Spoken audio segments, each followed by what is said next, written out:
Shalom, salam sejahtera dalam Kristus Yesus. Selamat pagi kami ucapkan kepada saudara-saudari yang kami kasihi dimanapun Anda berada.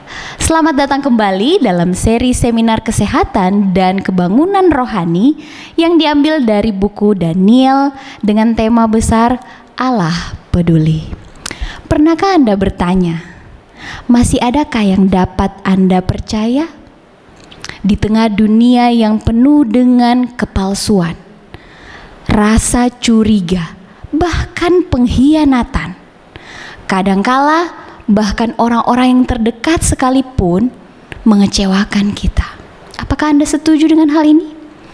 Tetapi masih ada Allah yang Maha Pengasih, masih ada Allah yang Maha Kuasa yang dapat kita percayai. Ia selalu menepati janjinya. Amin. Maukah kita percaya kepadanya? Firman Tuhan berkata dalam Amsal 3 ayat 5 dan 6. Percayalah kepada Tuhan dengan segenap hatimu dan janganlah bersandar pada pengertianmu sendiri. Akuilah Dia dalam segala lakumu, maka Ia akan meluruskan jalanmu. Mari kita memuji Tuhan dalam lagu Sion nomor 86, Sembahlah Allah yang Maha Mulia.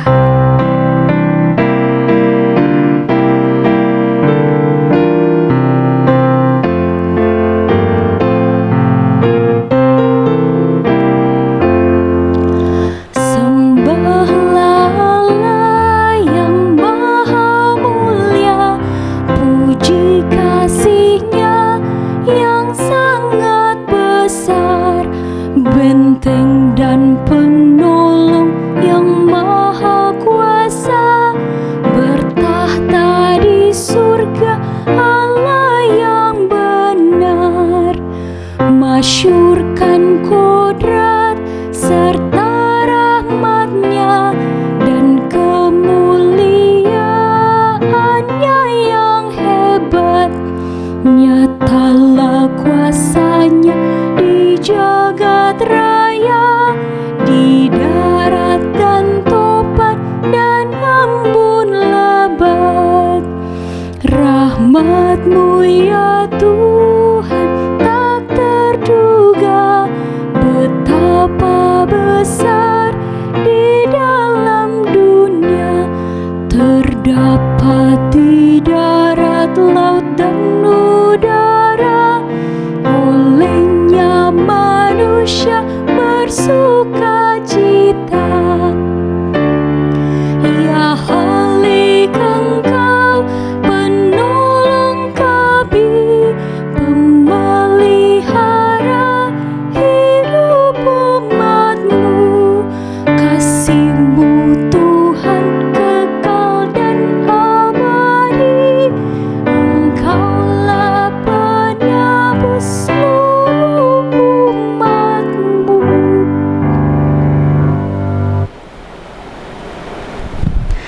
Terpujilah Tuhan, karena masih ada Allah yang kita sembah yang dapat kita percayai. Kata percaya mungkin memang mudah kita ucapkan, tapi seringkali rasa takut bahkan keraguan-raguan akan kuasa Tuhan masih membayangi pikiran kita. Firman Tuhan berkata dalam sebuah cerita yang tertulis dalam Markus 9 ayatnya yang ke-22 sampai 24. Dalam cerita ini ada seorang anak kecil yang kerasukan roh sejak kecilnya sehingga ia menjadi bisu. Ayahnya datang kepada Tuhan dan berkata, "Jika Engkau dapat berbuat sesuatu, tolonglah kami, kasihanilah kami." Apa respon Yesus setelah itu? Ayat 23-nya, jawab Yesus, "Katamu, jika Engkau dapat, tidak ada yang mustahil bagi orang yang percaya." Amin. Ayatnya yang ke-23, apa respon ayah dari anak kecil ini? Segera ayah anak itu berteriak, "Aku percaya, tolonglah aku yang tidak percaya ini." Maukah ini juga menjadi doa Anda dan saya? Kualaskan percayaku, lagu Sion nomor 444.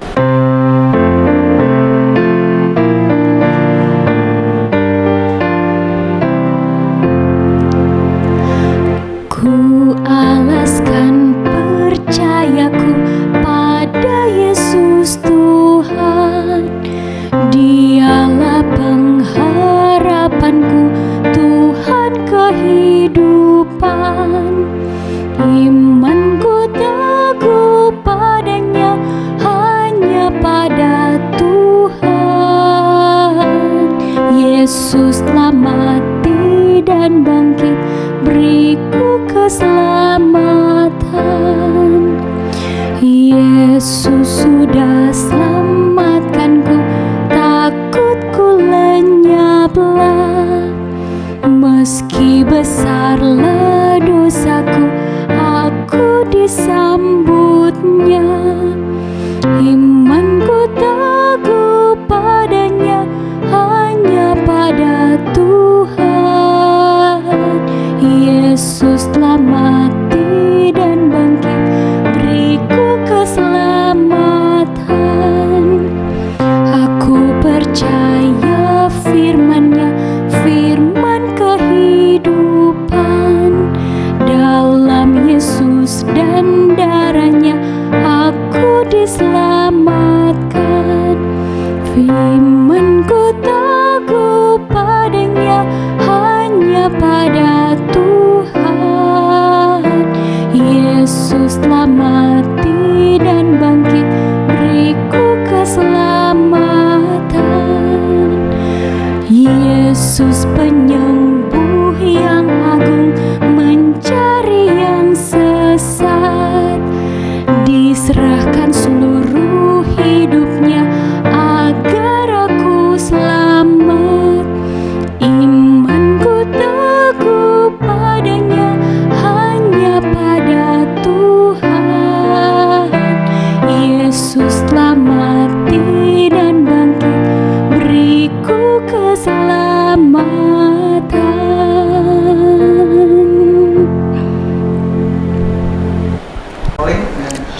Baik, saudara sekalian, mari kita tunduk kepala untuk berdoa. Tuhan, Bapa kami dalam sorga, di hari Sabat yang kudus ini kami datang berterima kasih atas kebaikan dan kasih setia Tuhan yang tidak berkesudahan dalam kehidupan kami. Dan khususnya Engkau memberikan kepada kami hari Sabat yang kudus, hari perhentian, hari yang diberkati oleh Tuhan, dan hari yang penuh dengan sukacita. Dan di hari Sabat yang kudus ini ya Bapa, kami telah mempersiapkan hati kami untuk mendengarkan pengajaran yang akan dibawakan melalui pelajaran kesehatan dan juga firman Tuhan yang akan menjadi penuntun dalam kehidupan kami. Biarlah Engkau akan memberkati secara khusus pembicara kami pada Sabat hari ini. Bagi Dr. Sondang Panjaitan, biarlah materi yang akan disampaikan boleh menjadi berkat bagi masing-masing kami, memberikan tuntunan bagi kami, untuk kami boleh mengerti akan rencana Tuhan, untuk kami memiliki kehidupan yang sehat, yang Tuhan telah karuniakan dalam kehidupan kami masing-masing. Begitu juga dengan pelajaran dari firman Tuhan yang akan dibawakan oleh Evangelis Andi Putra. Kiranya berkat yang sama atas firman Tuhan juga akan menjadi bagian kami yang mendengarkan, sehingga nama Tuhanlah kami muliakan. Kami menyerahkan rangkaian acara kami dalam tangan kasih Tuhan. Biarlah ibadah kami pada Sabat ini hanya untuk kemuliaan bagi nama Tuhan, dan kiranya berkat-berkat yang indah atas hari Sabat ini akan menjadi bagian masing-masing kami. Terimalah doa kami ya Bapa. Kami persembahkan doa ini dalam nama Yesus Tuhan dan Juru Selamat kami. Amin. Salam sahabat hidup sehat. Seminar kesehatan dan pola hidup ini dipersembahkan oleh hidupsehat.org, CMC Jakarta, dan Cancer Support Center. Shalom Bapak Ibu sekalian, salam sehat. Senang sekali kita bisa bertemu kembali di dalam KKR Allah Peduli. Dan di dalam seminar kesehatan ini saya akan sampaikan berbagai pola hidup new normal yang akan membuat tubuh kita lebih kuat terhadap serangan virus COVID-19. Apa yang harus kita lakukan? Apa yang harus kita makan? Apa yang harus kita perbuat? Dan itulah yang akan kita pelajari. Pada kali yang lalu, jadi Sabat yang lalu, kita telah membahas apa itu imunitas, apa itu kekebalan tubuh. Nah, pada kali ini saya akan membawakan tentang vitamin super. Nah, kalau kita berbicara tentang imunitas, kita tahu ada imunitas bawaan dan ada imunitas yang didapat, ya, yang adaptive immune response dan ada yang innate immune response. Yang innate telah kita bawa sejak lahir, tidak spesifik dia, tetapi dia gerak cepat. Sedangkan kalau yang spesifik, dia akan butuh waktu untuk berkenalan terlebih dahulu dengan antigen asing, setelah itu barulah dia dapat menyerang bakteri maupun virus. Tetapi dia seringkali tetap membutuhkan bantuan dari innate immune response. Dan itulah yang kita harus tingkatkan pada masa COVID seperti ini. Kekebalan tubuh yang bawaan yang menjadi dasar daripada kekuatan tubuh kita. Nah, kita mau bicara tentang vitamin. Ada banyak jenis vitamin yang kita kenal dapat meningkatkan imunitas tubuh kita. Mulai dari vitamin C, vitamin E, vitamin A, vitamin B, dan ada vitamin D. Walaupun sebenarnya dia bukan vitamin, dia sebenarnya adalah hormon. Karena syaratnya vitamin adalah dia harus dikonsumsi, sumbernya hanya dari luar. Sedangkan hormon dapat dibentuk oleh tubuh kita sendiri. Nah, di samping vitamin-vitamin ada juga berbagai mineral seperti zinc, magnesium, dan lain sebagainya. Ini juga semua akan meningkatkan imunitas tubuh kita. Tapi pada kesempatan ini saya hanya akan membawakan mengenai vitamin D. Kita tahu kita saat ini berada dalam masa pandemi virus COVID-19, tetapi kita sebetulnya berada dalam pandemi yang kedua, yaitu pandemi defisiensi vitamin D. Begitu banyak manusia yang kekurangan vitamin D, dan kekurangan vitamin D ini tidak mampu membuat imunitas kita cukup untuk menyerang virus COVID-19. Dari berbagai negara di seluruh dunia ditemukan bahwa banyak orang yang mengalami defisiensi vitamin D, terutama di negara-negara Eropa Utara. Wajar karena di sana jumlah sinar matahari lebih sedikit dibandingkan kita yang berada di Khatulistiwa. Di Mongolia ya, di China Utara, di situ juga banyak kekurangan vitamin D. Tetapi yang menarik adalah di daerah Timur Tengah juga ada banyak defisiensi vitamin D. Kenapa demikian? Nanti masih akan kita pelajari lebih lanjut. Bagaimana dengan kita di Indonesia? Di Indonesia dari sebuah penelitian pada 504 perempuan berusia produktif 18-40 tahun, ternyata 63% terjadi defisiensi vitamin D. Padahal Profesor Siti Setiati dan kawan-kawan telah meneliti bahwa di Jakarta yang lokasinya 6 derajat lintang selatan itu diukur intensitas ultraviolet dari jam 7 pagi sampai jam 4 sore, ternyata sangat tinggi intensitas ultraviolet itu pada jam 11 sampai jam 1 siang. Jadi seharusnya kita tidak mungkin kekurangan vitamin D karena kadarnya sampai 2 MED, yaitu 2 minimal erythema dose per jam. Jadi kalau kita berjemur dalam waktu 1 jam kita bisa mengalami kemerahan pada kulit, terjadi sunburn, terbakar matahari. Nah, ada banyak penelitian yang meneliti hubungan antara vitamin D dengan imunitas.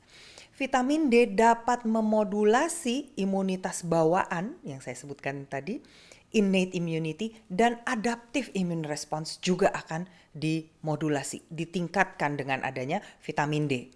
Defisiensi vitamin D dihubungkan dengan meningkatnya penyakit autoimun dan kerentanan terhadap berbagai infeksi. Jadi kita perlu meningkatkan kadar vitamin D di dalam tubuh kita. Nah, bagaimana dengan kondisi penyakit influenza? Nah, ini adalah sebuah penelitian yang membuktikan bahwa ternyata dengan kita terpapar sinar matahari atau mendapatkan jumlah vitamin D yang cukup dalam waktu singkat saja 2-3 hari, maka kadar vitamin D kita meningkat dan itu mampu untuk membuat kita sembuh dari sakit influenza.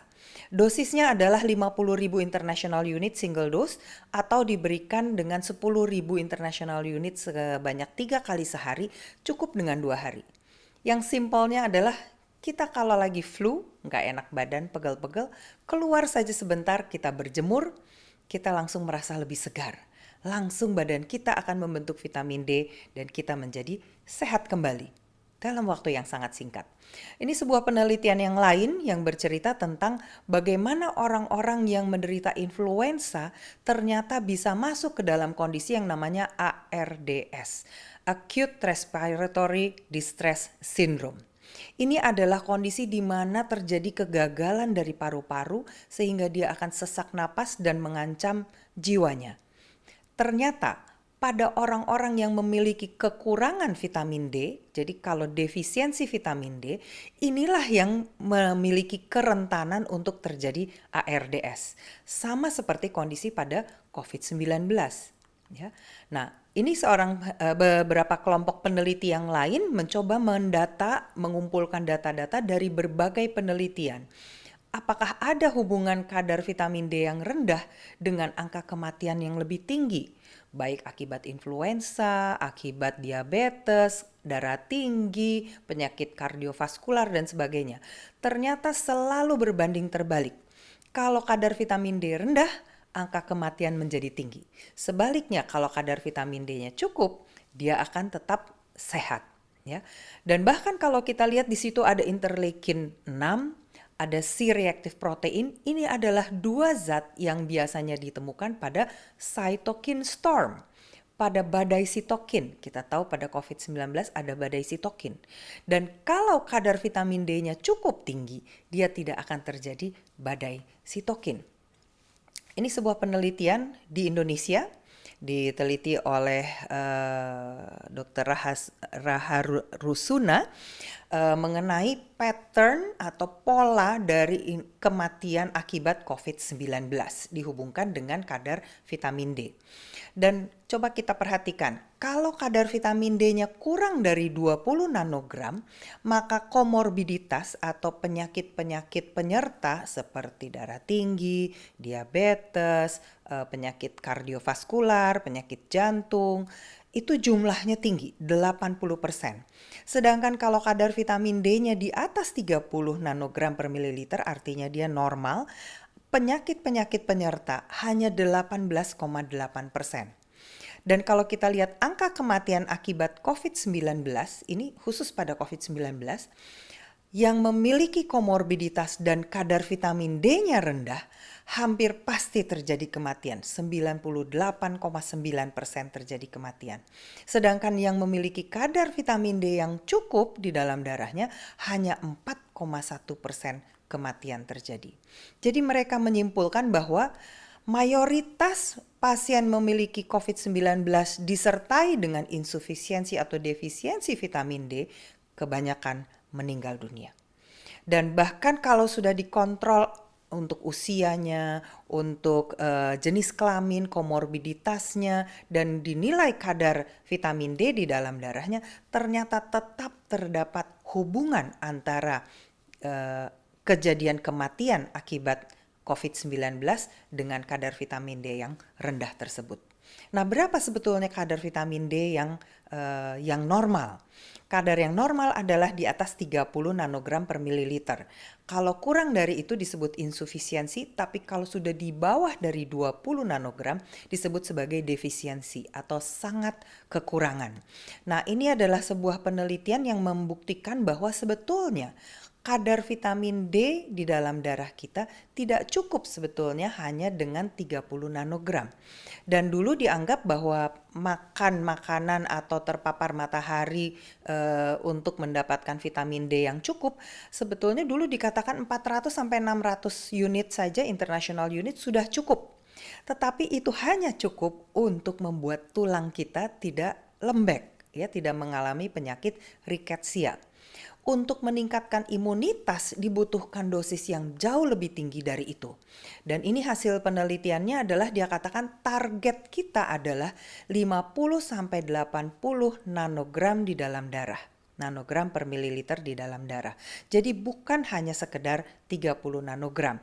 Dan untuk mencapai kadar target sedemikian, anak-anak membutuhkan 3.000 international unit vitamin D, dan pada remaja dan dewasa sampai orang tua membutuhkan sekitar 8.000 international unit vitamin D. Jadi yang dikatakan 400 sampai 600 itu saat ini dikatakan tidak mungkin lagi dicapai.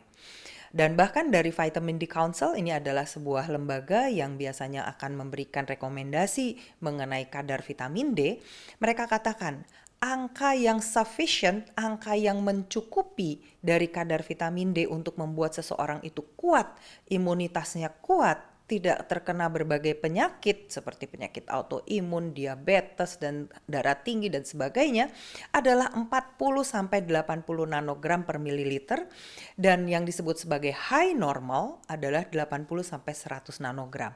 Tapi diharapkan jangan di atas 100 karena itu sudah mulai mendekati dosis toksik di dalam tubuh kita.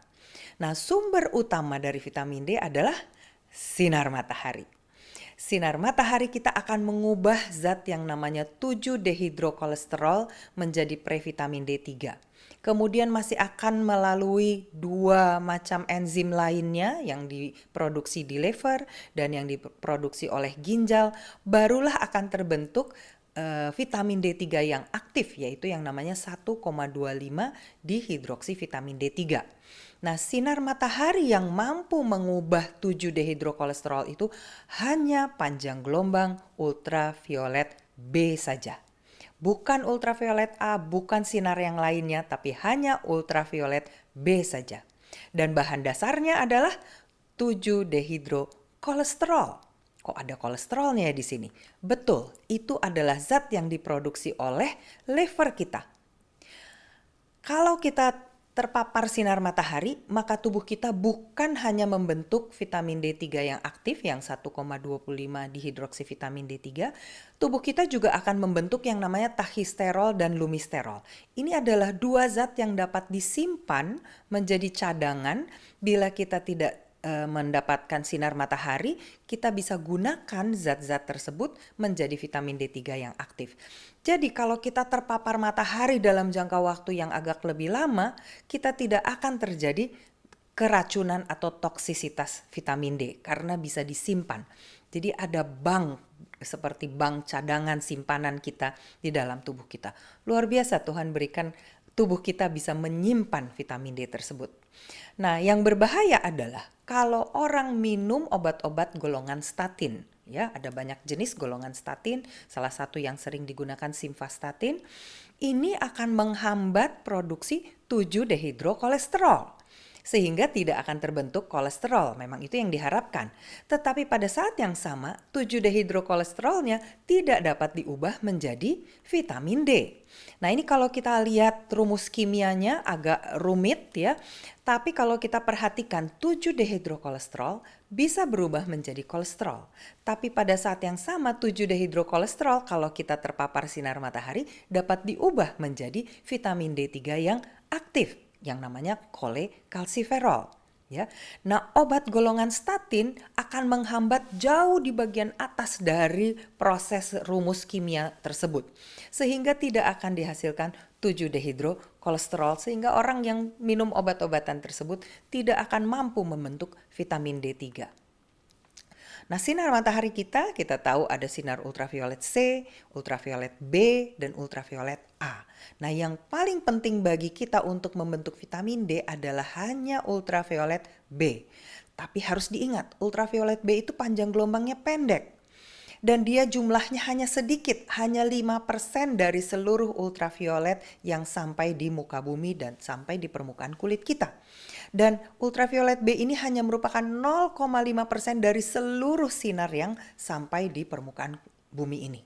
Dan kaca jendela dapat menghambat masuknya sinar ultraviolet B. Tapi ultraviolet A karena panjang gelombangnya lebih panjang, dia mampu menembus awan, menembus polusi di udara dan bahkan menembus kaca jendela. Jadi kalau kita bawa mobil, kita pikir kita kena matahari. Padahal yang masuk itu adalah ultraviolet A, bukan ultraviolet B. Nah, ini adalah sebuah rumus. Kalau kita pernah terbakar sinar matahari 5 kali sepanjang umur kita, maka kita memiliki risiko kanker kulit. Orang seringkali menghubungkan sinar matahari dengan kanker kulit. Tapi syaratnya adalah terjadi terbakar sinar matahari. Ini penelitiannya, salah satu penelitiannya, 5 serious burns. Kalau 5 kali terjadi terbakar sinar matahari, kulitnya gosong, kulitnya merah, perih, panas, ada pengelupasan, itulah saatnya di mana kita memiliki risiko untuk terjadinya kanker kulit. Ini sebuah studi yang panjang, cohort study, 108.916 orang wanita, diteliti dari tahun 1989 sampai tahun 2009. Orang-orang yang terkena sinar matahari pada usia muda dan usia dewasa, merekalah yang berisiko terjadi kanker seperti basal sel karsinoma dan squamous cell karsinoma. Tetapi untuk melanoma asosiasinya hanya pada early life, jadi pada usia anak-anak. Ini peneliti yang lain juga menemukan hal yang sama. Sunburn di batang tubuh ya, jadi kalau dia buka pakaian kemudian berjemur di pantai, kemudian dia sampai terbakar kulitnya, panas perih, itulah yang memiliki risiko untuk terjadinya kanker melanoma. Kanker melanoma adalah kanker yang paling ganas pada kulit. Dia bukan hanya pada kulit tapi bisa cepat bermetastasis ke paru-paru, ke organ-organ tubuh lain sehingga biasanya berakhir dengan kematian. Jadi orang-orang yang bermigrasi dari negara-negara yang biasanya tidak banyak sinar matahari dari Eropa ke negara yang banyak sinar matahari, contohnya seperti ke Australia Utara, khususnya pada usia-usia anak-anak di bawah 10-15 tahun, merekalah yang memiliki risiko terbesar untuk terjadinya kanker melanoma kalau terjadi sunburn. Selalu harus terjadi terbakar sinar matahari. Jadi kalau berjemurnya teratur dan sinar mataharinya hanya moderate, dari hasil penelitian ini justru dikatakan mencegah terjadinya melanoma. Jadi memang kita harus bijaksana, kita gunakan sinar matahari secukupnya. Dan bahkan sinar matahari itu juga memiliki berbagai keuntungan bagi tubuh kita. Selain tadi membentuk vitamin D, bisa disimpan dalam bentuk lumisterol dan tahisterol, tidak akan terjadi toksisitas. Matahari kita juga akan membantu memproduksi zat yang namanya nitric oxide yang bisa menurunkan tekanan darah. Memproduksi zat yang namanya serotonin yang membuat kita happy, tidak terasa sakit, dan tidak ada depresi. Dan ada hormon lain yang diproduksi yaitu melatonin, ya, karena melatonin ini sangat penting untuk anti-aging. Nah, kita akan ketemu ya dengan anti-aging ini, termasuk koenzim Q10 yang juga bersifat sebagai anti-aging, anti peradangan, antioksidan dan anti kanker. Ini adalah sebuah penelitian mengenai ultraviolet A. Ternyata dengan terpapar ultraviolet A, maka kita akan menghasilkan nitric oxide. Ultraviolet A ini dalam 30 menit saja sudah mampu menghasilkan nitric oxide di kulit kita. Dan nitric oxide ini mampu bertahan selama 1 jam. Dan tekanan darah akan turun dalam waktu kurang lebih 1 jam tersebut, dia akan aman dari hipertensi. Dan arteri, pembuluh darah arteri akan berfungsi dengan lebih baik. Peneliti lain mengatakan bahwa ada satu prasyarat kalau mau terpapar sinar matahari untuk menghasilkan nitric oxide, yaitu kita harus makan sayur-sayuran yang berwarna hijau. Sayuran hijau ini dengan peran dari ultraviolet A akan menghasilkan nitric oxide, dan nitric oxide ini dikeluarkan di semua cairan-cairan tubuh, ada di keringat, di kulit, di air liur. Dan nitric oxide selain menurunkan tekanan darah, dia juga bersifat anti-inflamasi, anti radang.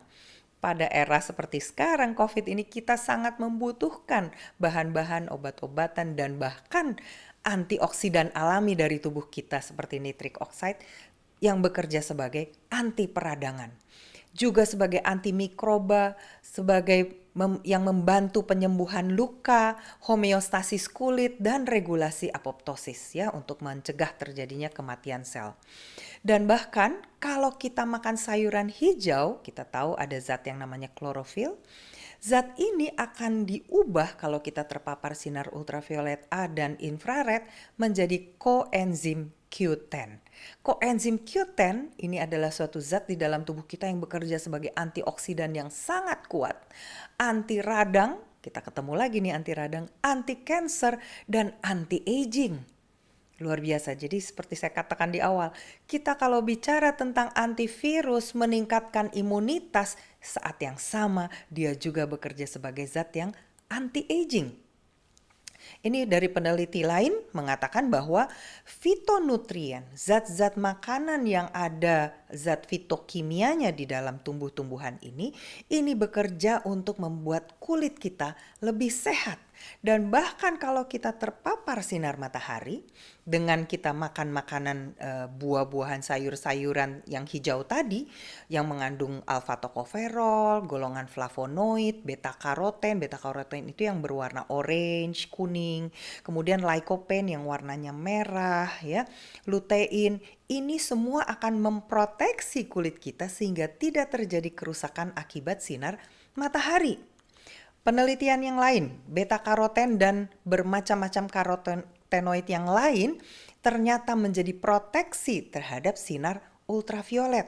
Makanya sekarang dikatakan tidak perlu pakai sunscreen untuk seluruh tubuh, buat apa? Yang penting kita makan tabir surya kita.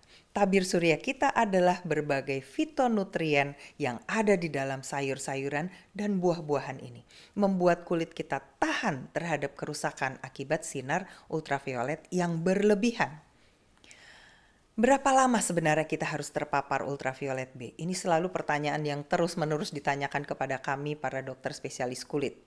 Ada berbagai syarat untuk supaya kita aman berjemur, yaitu pertama garis lintang.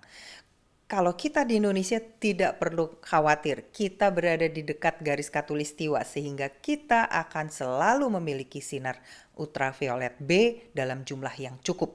Ya. Juga kita tidak memiliki 4 musim, jadi tidak perlu khawatir, kita akan selalu memiliki kecukupan akan sinar ultraviolet B. Lalu, berapa lama berjemur bagi orang yang kulitnya putih akan berbeda dengan yang warna kulitnya sawo matang. Kalau orang yang kulitnya lebih putih, dia akan lebih cepat dan lebih mudah membentuk vitamin D, yaitu 10.000 sampai 25.000 international unit dalam waktu yang singkat, 15 menit. Yang paling baik adalah separuh dari paparan sinar matahari yang membuat kulit kita menjadi pink. Jadi tidak boleh sampai jadi merah. Hanya cuma sedikit rasa anget-anget dan sedikit pink boleh, tapi tidak boleh sampai berwarna merah. Matahari yang paling tinggi ultravioletnya adalah jam 10 sampai jam 3 siang. Di Jakarta, seperti dari penelitian yang telah dilakukan di Jakarta adalah jam 11 sampai jam 1 siang. Itu adalah puncak yang tertinggi.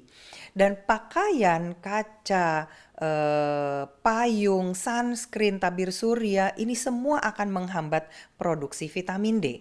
Jadi jangan digunakan di seluruh tubuh kita. Kalau enggak ya kita tidak bisa menghasilkan vitamin D. Kalau kita gunakan pakaian yang semuanya tertutup seperti di Timur Tengah, ya tentu tubuh kita tidak cukup bisa memproduksi vitamin D. Nah, kedua kita harus kenali tipe kulit kita. Apakah kita tipe kulit yang lebih putih atau lebih gelap? Tipe kulit 3, 4, dan 5 merupakan tipe kulit yang paling banyak dimiliki oleh penduduk di Indonesia. Yang warna kulitnya putih krem, yang itu tipe 3. Dia kadang-kadang bisa sedikit memerah kalau terkena sinar matahari, tapi pelan-pelan menjadi kecoklatan juga. Tipe 4 jarang terbakar, tapi lebih mudah menjadi gelap, menjadi tambah coklat. Sedangkan tipe kulit 5 adalah orang yang kulitnya lebih gelap, biasanya coklat tua warna kulitnya seperti orang Indonesia bagian timur. Biasanya mereka sangat jarang terbakar tetapi sangat mudah menjadi lebih gelap. Nah, faktor yang berikut adalah kita harus perhatikan waktu. Yang dinilai di sini adalah satuannya UV index. Jadi kalau matahari terbit, kita tahu dia akan serong terhadap permukaan bumi atau memiliki sudut zenit.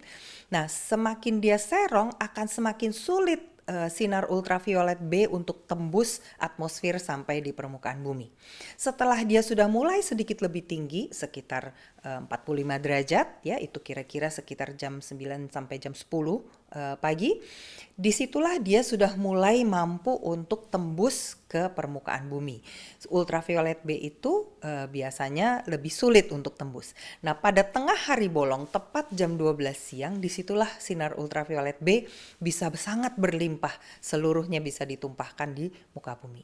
Sehingga kalau dia sudutnya masih miring, itu UV indeksnya mungkin sekitar 5 atau 6. Kalau di tengah hari bolong, itu pasti biasanya sudah di atas 11. 11, bisa 12 ya, bisa 10 tergantung hari itu lagi terik atau tidak ya. Nah, pakaian kita juga merupakan salah satu faktor. Kalau kita terpapar matahari dengan pakaian renang seperti misalnya sedang berada di pantai, itu bisa menghasilkan 10.000 bahkan sampai 25.000 international unit vitamin D. Tapi kalau kita menggunakan pakaian lengkap seperti kita pergi ke kantor, hanya tangan saja yang terbuka dan wajah kita tidak gunakan tabir surya misalnya, nah itu kita hanya bisa menghasilkan 600 paling banyak sampai 1.000 international unit. Nah, ini ada sebuah rumus oleh Profesor Holick. Profesor Holick adalah seorang profesor yang paling banyak meneliti tentang vitamin D. Dia katakan, 1/4 dari yang membuat kulit kita merah, 1/4 dari 1 MED, itu artinya 1/4 dari kulit kita memerah, dilakukan sebanyak 2-3 kali seminggu saja sudah cukup untuk menghasilkan vitamin D untuk kesehatan kita. Nah, di Jakarta sudah diteliti oleh Profesor Siti Setiati dan kawan-kawan, berjemur sekitar jam 9 pagi, nah itu kan hanya 0,6 MED, jadi kurang lebih hanya separuh dari yang bisa membuat kulit kita memerah. Dilakukan pada kedua lengan, jadi bukan hanya tangan tapi seluruh lengan ya, jadi menggunakan pakaian lengan pendek, dilakukan selama 6 minggu ya, selama 25 menit setiap harinya. Terjadi peningkatan kadar vitamin D di dalam darah dari 59 nanomol ke 84 nanomol per liter. Jadi terdapat peningkatan, padahal ini dilakukan pada orang-orang tua ya, pada sebuah panti jompo. Jadi kita lihat dengan kita terpapar matahari maka kadar vitamin D dapat meningkat. Ini adalah rumus yang sangat memudahkan kita kalau tipe kulit kita putih, tipe kulit 3. Kalau kita mau berjemur siang hari jam 12 siang dengan ultraviolet index sekitar 11 ke atas, kita cukup membutuhkan 5-10 menit saja. Tapi kalau kita memiliki tipe kulit 4, kita akan butuh 15 menit. Tipe kulit yang lebih gelap lagi, kita mungkin perlukan 20 menit pada siang hari bolong. Tapi kalau kita mau berjemurnya misalnya jam 9, jam 10 pagi dengan ultraviolet index sekitar 6, kita membutuhkan, seperti saya, akan membutuhkan 20 menit. Pada yang kulitnya sawo matang barangkali akan membutuhkan 30 menit. Sedangkan yang kulit lebih gelap barangkali perlu 40 menit. Jadi kapan saja kita mau berjemur silahkan. Selama ada sinar matahari, tidak banyak awan, tidak ada polusi di langit, di udara kota Jakarta, silahkan Anda dapat berjemur. Tetapi Anda harus tahu warna kulit Anda apa. Nah, ada satu tips atau nasihat bagi orang yang telah memiliki kulit yang rusak akibat sinar matahari, sudah banyak belang-belang coklat-coklat hitam-hitam, hati-hati karena daerah kulit tersebut memiliki risiko terjadinya kanker kulit. Nah, sumber yang kedua dari vitamin D adalah dari makanan. Tapi harus diingat bahwa makanan itu hanya berperan sebanyak 10% untuk kadar vitamin D di dalam darah kita. Yang sisanya adalah dari sinar matahari. Seperti makanan-makanan ikan-ikan dari laut, salmon, makarel, tuna, sarden, ikan kod dan sebagainya, juga telur, hati, sapi, kuning, keju, ya. Ini semua bisa memberikan vitamin D di dalam tubuh kita. Tetapi kenapa tidak kita anjurkan? Karena lemaknya tinggi, karena ada risiko tercemar oleh logam-logam berat. Ikan-ikan di laut itu banyak sekali yang tercemar logam berat. Jadi itu tidak menjadi sumber yang baik untuk vitamin D. Jamur, di lain pihak, jamur itu juga bisa menghasilkan vitamin D. Terutama kalau jamur itu kita jemur dulu sebentar, baru kita masak. Nah, jamur ini mampu meningkatkan kadar vitamin D di dalam tubuh kita. Walaupun dia jenisnya vitamin D2, dia tetap dapat digunakan. Tapi ada berbagai mikroalge yang juga memiliki vitamin D3. Sumber yang ketiga adalah suplemen. Nah, suplemen ini harus hati-hati karena ada risiko terjadi toksisitas, keracunan. Jadi kita harus rajin mencek kondisi darah kita, apakah ada peningkatan, apakah sudah mencapai puncaknya, kita tidak boleh lagi konsumsi, ya. Memang suplemen memiliki peran pada orang yang memiliki gangguan penyakit yang berat. Pada yang kondisinya sangat berat harus diberikan bantuan suplemen, tetapi tetap wajib untuk berjemur. Sedangkan untuk maintenance untuk jangka panjangnya tetap dianjurkan dilakukan dengan berjemur. Ini adalah sumber-sumber yang bisa membuat pabrik membuat vitamin D dalam bentuk suplemen, yaitu bulu dari domba atau yang namanya lanolin. Ya, juga bisa dari lichens, yaitu dari sejenis jamur dan alge yang tumbuh pada batang-batang pohon. Ini juga adalah sumber vitamin D yang akan dibuat dalam bentuk kapsul. Nah, pelajaran kita pada hari ini. Berjemur itu baik untuk kesehatan karena dia dapat meningkatkan kadar vitamin D. Dan vitamin D yang telah diproduksi tadi akan meningkatkan imunitas kita. Juga akan menjadi zat yang bersifat anti kanker, anti peradangan, dan anti aging. Berjemur silahkan dapat dilakukan jam berapa saja antara jam 9 sampai jam 3 sore sesuai dengan kenyamanan kita. Waktunya disesuaikan, yaitu setengah dari yang bisa membuat kulit kita menjadi berwarna pink. Jangan sampai kulit kita memerah dan terasa panas dan perih. Pakaian kita disesuaikan, kalau bisa dibuka punggungnya, lengan bajunya, itu akan jauh lebih baik. Ya, lalu kepala dan leher karena merupakan area yang paling sering terjadinya kanker, sebaiknya ditutupi, dilindungi, dan harus ada prasyaratnya apa tadi? Makan banyak sayur-sayuran hijau dan buah-buahan, semua yang berwarna hijau, orange, merah itu adalah yang terbaik untuk proteksi kulit kita. Saya ingin menutup dengan beberapa kutipan yang ditulis oleh Nyonya White di dalam buku Membina Keluarga Sehat dari halaman 247, dikatakan, dalam membangun rumah tinggal penting sekali untuk membuat ventilasi yang sempurna dan jendela untuk masuknya banyak sinar matahari. Pada setiap ruangan di dalam rumah hendaklah udara mengalir dengan bebas dan sinar matahari melimpah. Kamar tidur harus diatur begitu rupa supaya ada peredaran udara bebas siang dan malam. Tidak ada kamar yang cocok ditempati kecuali setiap hari terbuka untuk mendapatkan udara bebas dan sinar matahari. Lebih lanjut dikatakan juga di halaman 237, para dokter dan perawat harus mendorong pasien-pasien mereka supaya banyak berada di alam terbuka. Kehidupan di luar rumah adalah satu-satunya pengobatan baik bagi banyak penderita. Cara hidup ini mempunyai kuasa yang ajaib untuk menyembuhkan penyakit-penyakit yang disebabkan oleh kegairahan dan kehidupan modern, satu pola hidup yang melemahkan dan merongrong kemampuan tubuh, pikiran, dan jiwa. Jadi ada kuasa yang ajaib di luar ruangan, di alam terbuka. Bagi penderita penyakit kronik, tidak ada yang begitu cenderung memulihkan kesehatan dan kebahagiaan selain hidup di tengah lingkungan pedesaan yang menarik. Di sini orang-orang yang paling tidak berdaya pun bisa duduk atau berbaring di bawah sinar matahari atau di bawah naungan pepohonan. Semangat yang lesu akan bangkit kembali. Kekuatan yang memudar akan dipulihkan. Tanpa disadari, pikiran menjadi tenang. Denyut jantung yang cepat menjadi lebih tenang dan teratur. Luar biasa, dengan sinar matahari kita bisa mendapatkan kesehatan bahkan bagi yang telah sakit sekalipun. Dengan berjemur, dengan terpapar matahari, vitamin D kita adalah zat ajaib yang bisa menyembuhkan kita. Yesaya mengatakan di Yesaya 40 ayatnya yang ke-29. Dia memberikan kekuatan kepada yang lelah dan menambah semangat kepada yang tidak berdaya. Biarlah kita semua mendapatkan kekuatan dan kesehatan kita dari Tuhan melalui sinar matahari yang telah Ia berikan bagi kita semua.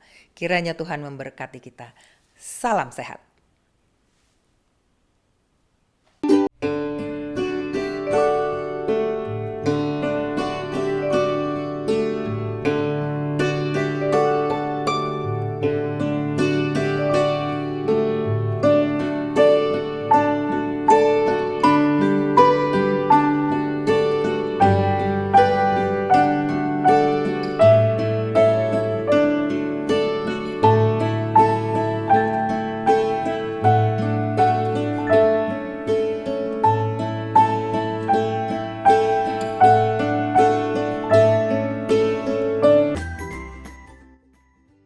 Baiklah, sebelum kita lanjut pada sesi yang berikutnya, saya ingin berbagi hadiah dengan pemirsa yang ada di rumah.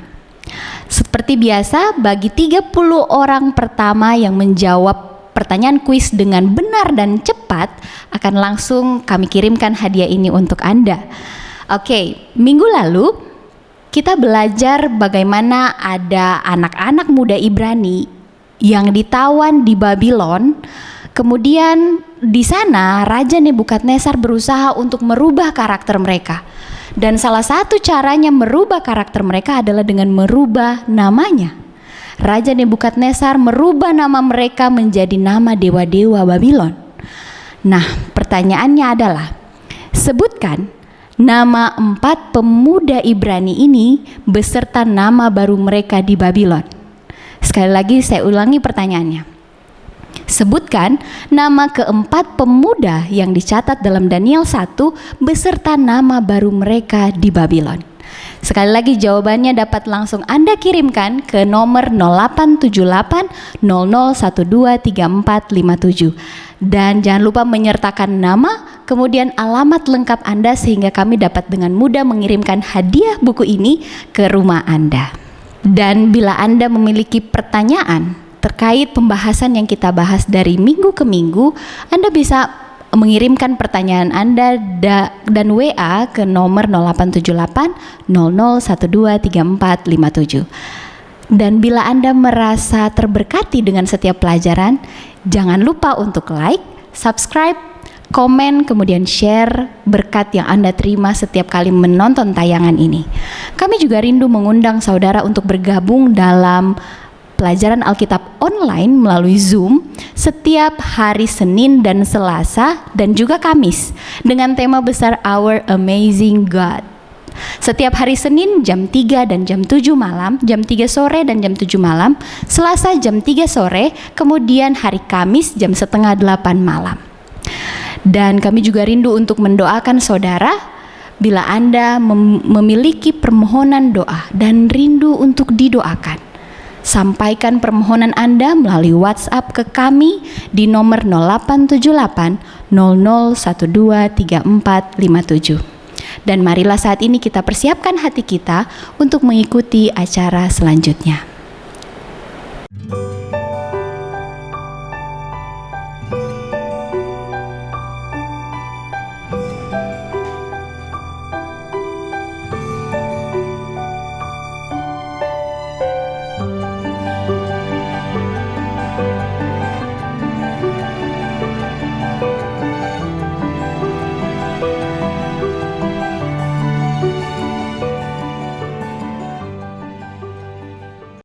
Kita bertemu lagi dalam tips keuangan bagian yang kedua. Semua manusia menginginkan hidup yang berbahagia. Bahagia sering digambarkan sebagai satu kebalikan dari sebuah penderitaan. Kebahagiaan digambarkan sebagai satu kehidupan tanpa penyakit dan menikmati semua kesenangan yang kita inginkan. Dan bahagia apabila kita mampu mewujudkan semua mimpi-mimpi dalam hidup kita. Tetapi banyak yang berpendapat bahwa kita hanya bisa bahagia jika kita mempunyai banyak materi. Apabila kita mempunyai banyak uang di dalam rekening kita di banyak bank. Atau mungkin kita mempunyai rumah yang besar, rumah yang mewah, mobil yang mewah, atau kita memiliki gadget yang canggih.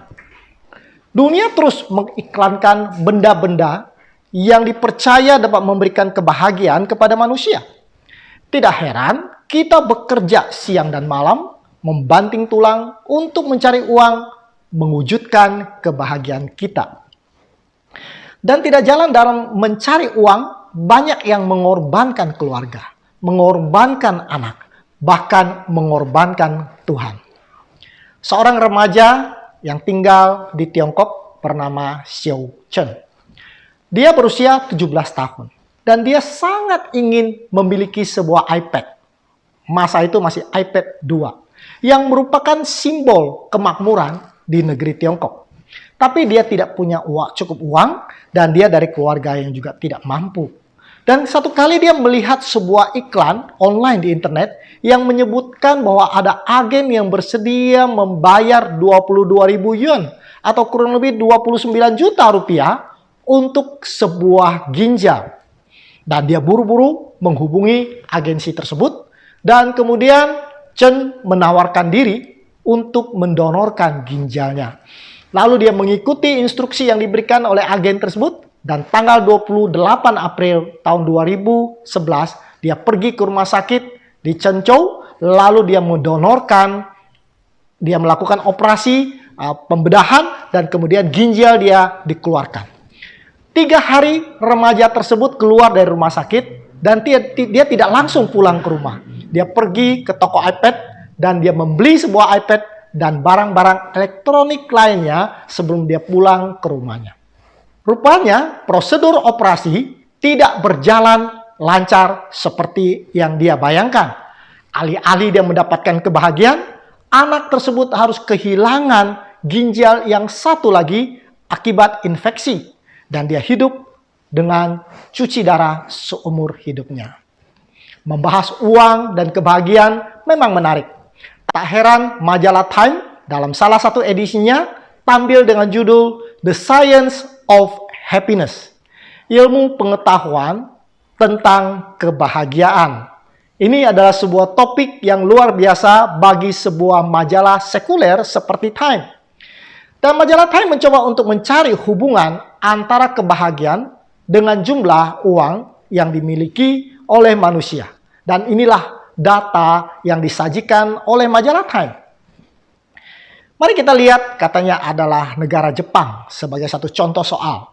Ekonomi Jepang berkembang dengan sangat luar biasa pesat sejak Perang Dunia yang Kedua. Statistik kehidupan yang berhubungan dengan uang dan segala yang dapat dibeli oleh uang bergerak dengan cepat ke atas seperti roket. Hanya di dalam 20 tahun, antara tahun 1960 sampai 1980, GDP bergerak naik 4 kali lipat. Pertumbuhan yang paling tinggi di dalam sejarah sejak kehancuran karena Perang Dunia yang Kedua. Sampai sekarang rata-rata rumah tangga mempunyai lebih dari satu mobil dan mereka menghabiskan banyak sekali uang untuk perjalanan wisata ke seluruh dunia. Uang dicari, uang dibelanjakan, ekonomi meroket ke atas, tetapi grafik kebahagiaan pada periode yang sama itu merupakan sebuah garis datar. Menurut survei dan menurut majalah Time, mereka tidak menjadi lebih bahagia walaupun uang bertambah banyak, negara bertambah maju. Dan Jepang tidak sendirian. Korea Selatan mengalami hal yang sama. Keajaiban ekonomi di Korea Selatan itu terjadi dalam beberapa dekade terakhir. Dan sebuah survei menyatakan bahwa walaupun demikian, kebahagiaan mereka tidak bertambah.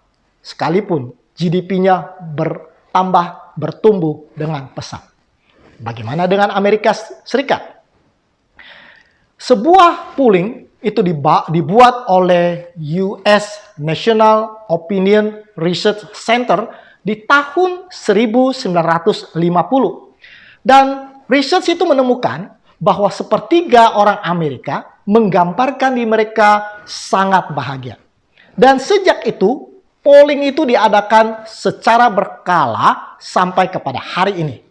Dan saat pendapatan di Amerika, GDP di Amerika telah naik jauh ke atas, 2 kali lipat. Namun waktu diadakan survei, persentase penduduk Amerika yang menganggap dirinya bahagia tetap sama sepertiga. Tidak bertambah walaupun penghasilan yang mereka dapati sudah jauh bertambah. Bagaimana dengan Eropa? Eropa mempunyai GDP yang naik dari 34 miliar dolar menjadi 2 triliun dolar dalam 5 tahun yang terakhir. Waktu diukur kepuasannya dalam hidup tetap sama seperti tahun 1970. Kesimpulan yang dibuat oleh majalah Time adalah ternyata dengan bertambahnya uang tidak selalu berarti bertambahnya kebahagiaan di dalam hidup manusia. seorang yang bernama Edward Diener. Dia adalah seorang psikolog dari Universitas Illinois. Dia mewawancarai 400 anggota dari Forbes 400, yaitu 400 orang yang paling kaya yang pernah hidup di dunia ini. Dan dia mendapati bahwa mereka hanya sedikit lebih bahagia daripada orang kebanyakan, walaupun duitnya begitu melimpah ruah. Pertanyaannya adalah, mengapa uang tidak otomatis membawa kebahagiaan? Majalah Time menjawab, karena di dalam survei dia mendapati ada 2 sifat manusia yang tidak pernah berubah. Yang pertama adalah, umumnya manusia itu tidak pernah puas. Berapapun uang yang dimiliki, manusia itu mempunyai sifat yang sangat aneh, yaitu tidak pernah puas dan selalu ingin lebih. Tinggal di kos, maka dia akan minta supaya Tuhan memberikan rumah. Setelah dia mendapatkan rumah, dia minta Tuhan kasih rumah tingkat. Dikasih rumah tingkat, dia minta supaya Tuhan kasih kolam renang. Tidak pernah puas. Yang kedua dikatakan, oleh karena manusia suka membandingkan dirinya dengan orang lain. Sudah punya mobil yang bagus, tetapi karena tetangga punya mobil yang lebih bagus, kebahagiaannya kemudian berkurang. Dan dia merasa dia harus beli mobil yang lebih bagus lagi kalau dia ingin bahagia. Bahkan di dalam survei, majalah Time mewawancarai orang dari berbagai jenis background, latar belakang. Dan kemudian majalah Time mendapati bahwa dikatakan anak yang sekolah di sekolah yang bagus ternyata tidak juga lebih bahagia daripada anak yang sekolah di sekolah biasa saja. Kemudian dia dapati bahwa anak-anak yang IQ-nya tinggi, yang pinter di sekolah, juga ternyata tidak lebih bahagia daripada anak kecil anak yang sekolah yang otaknya biasa-biasa saja. Dan dia mendapati orang muda tidak lebih bahagia daripada orang yang sudah tua. Orang yang menikah lebih bahagia sedikit daripada yang jomblo. Itu juga tergantung kepada siapa Anda menikah tentunya. Bukan? Baik, kalau begitu, lalu majalah Time melanjutkan. Apa yang membawa kebahagiaan? Lalu majalah Time di dalam surveinya, dia katakan, saudara sekalian, dengarkan baik-baik. Saudara boleh lupakan semua yang saya ceritakan tadi, tetapi jangan lupakan yang berikut ini. Majalah Time mendapati bahwa orang yang bahagia setelah diwawancara adalah bukan mereka yang uangnya lebih banyak, tetapi ada 2 jenis manusia. Yang pertama adalah orang yang beriman kepada agamanya, kepada Tuhannya. Yang kedua adalah orang yang memiliki banyak sahabat. Kedua jenis orang inilah didapati adalah orang-orang yang lebih bahagia dibandingkan dengan lainnya. Jadi hubungan yang vertikal dan hubungan yang horizontal. Vertikal dengan Tuhannya, horizontal dengan sesama manusia. Tidak heran, Alkitab mengatakan, waktu murid-muridnya bertanya kepada Yesus, apa hukum yang terutama? Dan kemudian Yesus menjawab kepada murid-muridnya, dengarkanlah baik-baik. Jawab Yesus di dalam Matius 22 ayat 37. Dia katakan, kasihilah Tuhan Allahmu dengan segenap hatimu, dengan segenap jiwamu, dengan segenap akal budimu. Itulah hukum yang pertama. Lalu dia katakan hukum kedua yang juga sama pentingnya, yaitu apa? Kasihilah sesamamu manusia seperti dirimu sendiri. Tuhan ingin mengatakan kepada kita bahwa kalau mau bahagia, kasihilah Tuhan dan kasihilah sesamamu manusia. Itulah isi daripada seluruh hukum Taurat dan kitab para nabi. Yesus tahu apa yang dia bicarakan. Dia tahu bahwa hanya itulah yang bisa membawakan kebahagiaan sejati kepada manusia. Yaitu apa? Beriman kepada Tuhan. Percaya kepada Dia. Ikut serta di dalam pekerjaannya. Dan kemudian mengasihi sesama manusia. Saudara sekalian, jangan salah mengerti. Saya tidak katakan bahwa mencari uang itu tidak penting. Tentu kita boleh mencari uang. Dan uang yang banyak tidak menjadi masalah. Uang dibutuhkan untuk hidup. Dan untuk memberitakan kabar kebenaran ini, kita memerlukan dana, memerlukan uang. Terima kasih kepada saudara-saudara yang sudah mengirimkan persembahan ataupun perpuluhan ke gereja kami. Dan itu dibutuhkan. Kita membutuhkan uang di dalam kehidupan kita. Tetapi, ada tetapinya. Tetapi jika di dalam mencari harta di dunia, saudara melupakan hal-hal yang dapat memberikan kebahagiaan sejati di dalam hidup saudara, yaitu Tuhan, dan berbuat baik kepada sesamamu manusia, maka uang yang banyak tidak akan pernah bisa memberikan kebahagiaan yang sejati di dalam hidup kita. Dan kita akan terperangkap di dalam menyembah Mammon sebagai Tuhan kita. Saudara yang saya kasihi, saudara mau bahagia? Carilah dahulu kerajaan Allah dan kemuliaannya dan kebenarannya. Dan segala sesuatu akan Tuhan tambahkan kepada kita. Itu sebabnya mari kita hidup bekerja sama dengan Tuhan. Tuhan memberkati dan kita akan bertemu lagi minggu depan dengan tips keuangan lainnya. Mari kita tunduk kepala dan kita berdoa. Bapa di surga, kami bersyukur bahwa Engkaulah Tuhan kami. Tuhan yang tidak pernah membiarkan kami kekurangan. Tuhan yang ingin kami hidup berbahagia. Hidup dalam satu kehidupan yang berkelimpahan. Karena itu Tuhan, pada hari ini kami ingin menyerahkan hidup kami. Menyerahkan seluruh harta kami. Bahwa kami percaya Engkau akan memberkati kami pada saat kami setia kepadamu. Pada saat kami mempunyai iman kepadamu. Pada saat kami mengasihi sesama kami manusia. Dan Tuhan akan mencukupi kami dan memberikan kebahagiaan yang sejati. Kami berdoa di dalam nama Tuhan Yesus yang menjadi juru selamat dan penebus kami. Amin.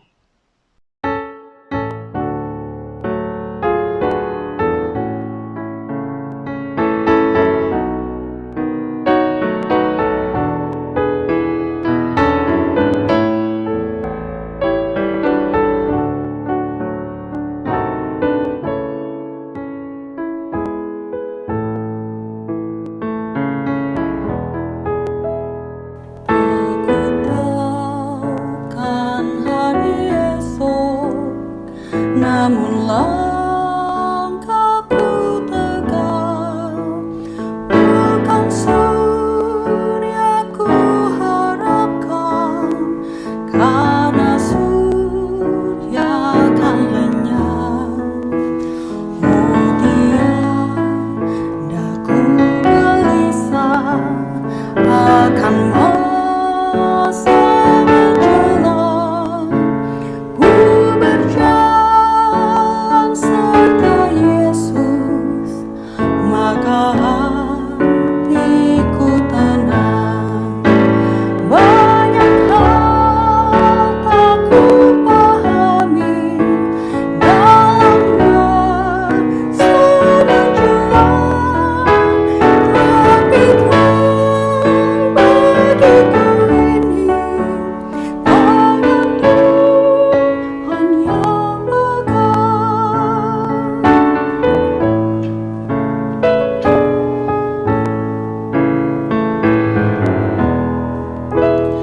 Takutlah kan hari esok, mungkin langit kan gelap, tapi Dia yang berkasihan melindungiku tetap. Meski susah perjalanan, gelombang dunia menderu, dipimpinnya ku bertahan sampai akhir langkahku. Banyak hal tak ku pahami dalam masa menjelang, tapi terang bagiku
Selamat pagi.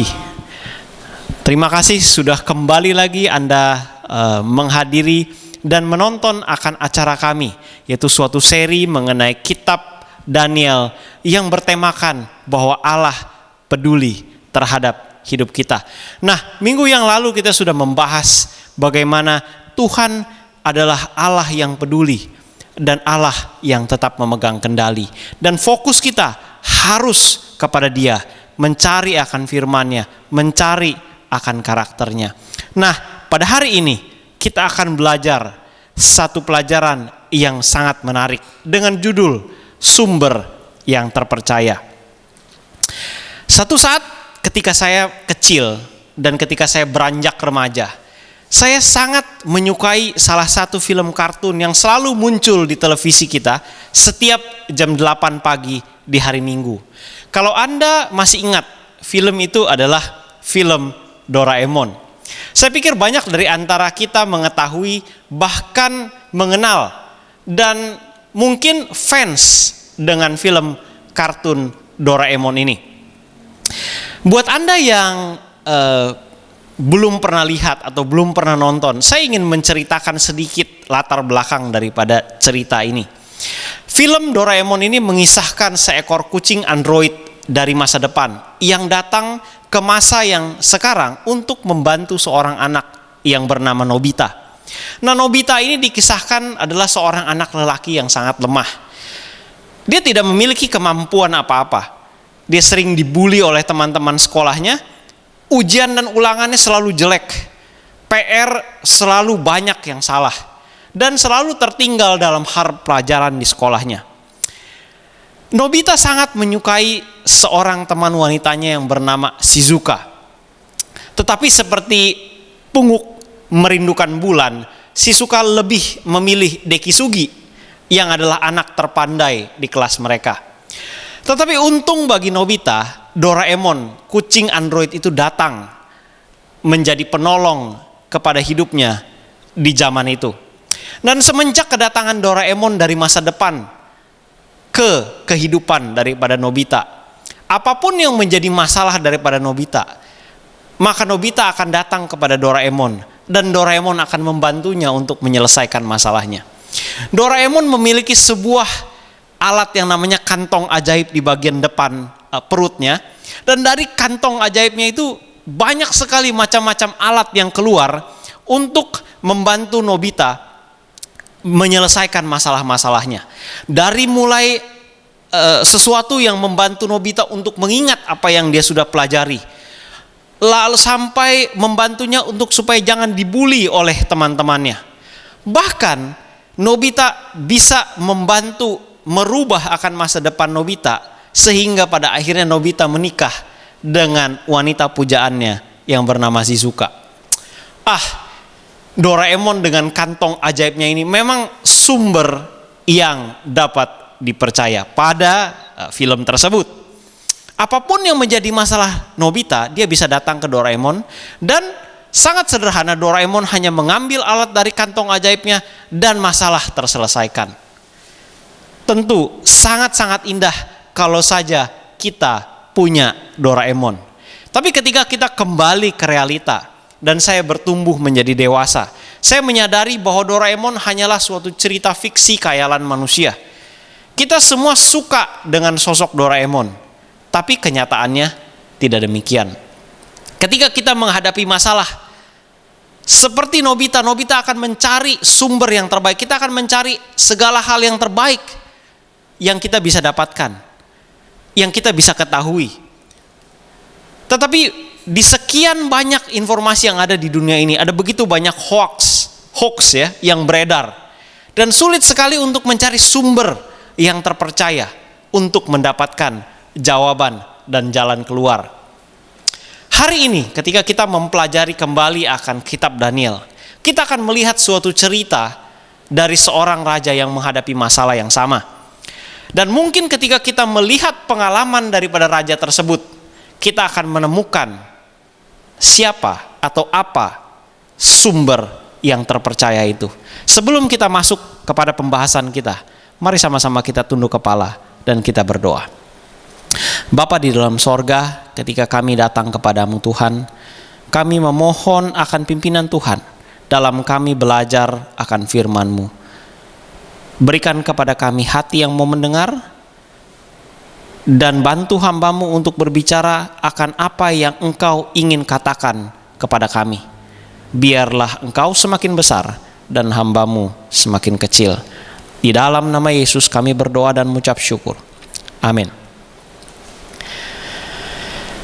Cerita yang akan kita lihat terdapat di dalam Daniel pasal 2. Mari kita buka di dalam Daniel pasal 2. Daniel pasal 2, kita mulai dari ayat 1. Pada tahun yang kedua pemerintahan Nebukadnezar, bermimpilah Nebukadnezar, dan karena itu hatinya gelisah dan ia tidak dapat tidur. Lalu raja menyuruh memanggil orang-orang berilmu, ahli jampi, ahli sihir, dan para kasdim untuk menerangkan kepadanya tentang mimpinya itu. Maka datanglah mereka dan berdiri di hadapan raja. Kata raja kepada mereka, "Aku bermimpi dan hatiku sangat gelisah karena aku ingin mengetahui mimpi itu." Lalu berkatalah para kasdim itu kepada raja dalam bahasa Aram, "Ya raja, kekallah hidupmu. Ceritakanlah kepada hamba-hambamu ini mimpi itu, supaya kami dapat memberitahukan maknanya kepadamu." Kita melihat di sini bahwa ada satu malam, raja yang kita sudah kenal di dalam Daniel pasal 1 pada pelajaran minggu yang lalu, bahwa raja ini adalah raja yang terbesar. Dia adalah raja yang penuh kuasa, orang nomor 1 di dunia itu. Karena pada zaman itu kerajaan Nebukadnezar, kerajaan Babylon adalah kerajaan yang terbesar, ya, mengalahkan banyak sekali kerajaan. Dan Nebukadnezar pada saat itu adalah orang nomor 1. Dan orang yang nomor 1 memiliki segala-galanya. Tetapi pada saat itu dia menghadapi suatu masalah yang sulit sekali untuk dicarikan jalan keluarnya. Pada saat itu, malam itu ia tertidur dan ia bermimpi. Mimpi yang begitu mencengangkan, mimpi yang begitu dahsyat, yang membuat dia gelisah, yang membuat dia gundah gulana. Seakan-akan dia tidak tahu apa mimpinya, tetapi mimpinya itu yang dia tidak ketahui sangat-sangat mengganggu akan pikirannya. Bahkan mimpi itu membuat dia terbangun, terheran-heran dan penasaran, dan tidak bisa tidur. Dan ketika dia mencoba untuk mengingat-ingat akan apa mimpinya, semakin dia kuat mengingat, semakin kuat dia mengingat, semakin lupa dia akan mimpinya itu. Dan dia semakin penasaran. Oleh karena dia adalah raja yang terbesar dan orang nomor 1 di kerajaan nomor 1 saat itu, tentulah dia memiliki semua sumber-sumber daya yang dia percayai nomor 1. Dan dia memanggil semua orang itu. Alkitab mengatakan ada ahli jampi di sana, ada ahli sihir, ada orang kasdim, ada ahli nujum, semua ahli-ahli dipanggil dan ditanyakan. Dan Raja Nebukadnezar mengatakan kepada orang-orang bijaksana itu bahwa aku mempunyai mimpi yang sangat dahsyat, tetapi aku lupa akan mimpinya itu. Nah, sangat menarik apa yang dijawab oleh orang-orang bijaksana itu. Di dalam ayat 4 dikatakan, lalu berkatalah para kasdim itu, "Ya raja, kekallah hidupmu, ceritakanlah kepada hamba-hambamu mimpi itu, supaya kami memberitahukan maknanya." Sepertinya orang-orang bijaksana ini tidak dengar apa yang dikatakan oleh Raja Nebukadnezar, bahwa dia lupa mimpinya itu. Sehingga ketika ditanya, ya seperti orang pada umumnya, dia rasa tidak senang. Dan di ayat 5 dia katakan, tetapi raja menjawab para kasdim itu, "Aku telah mengambil keputusan, yakni jika kamu tidak memberitahukan kepadaku mimpi itu dan maknanya, maka kamu akan dipenggal-penggal dan rumah-rumahmu akan dirobohkan menjadi timbunan puing.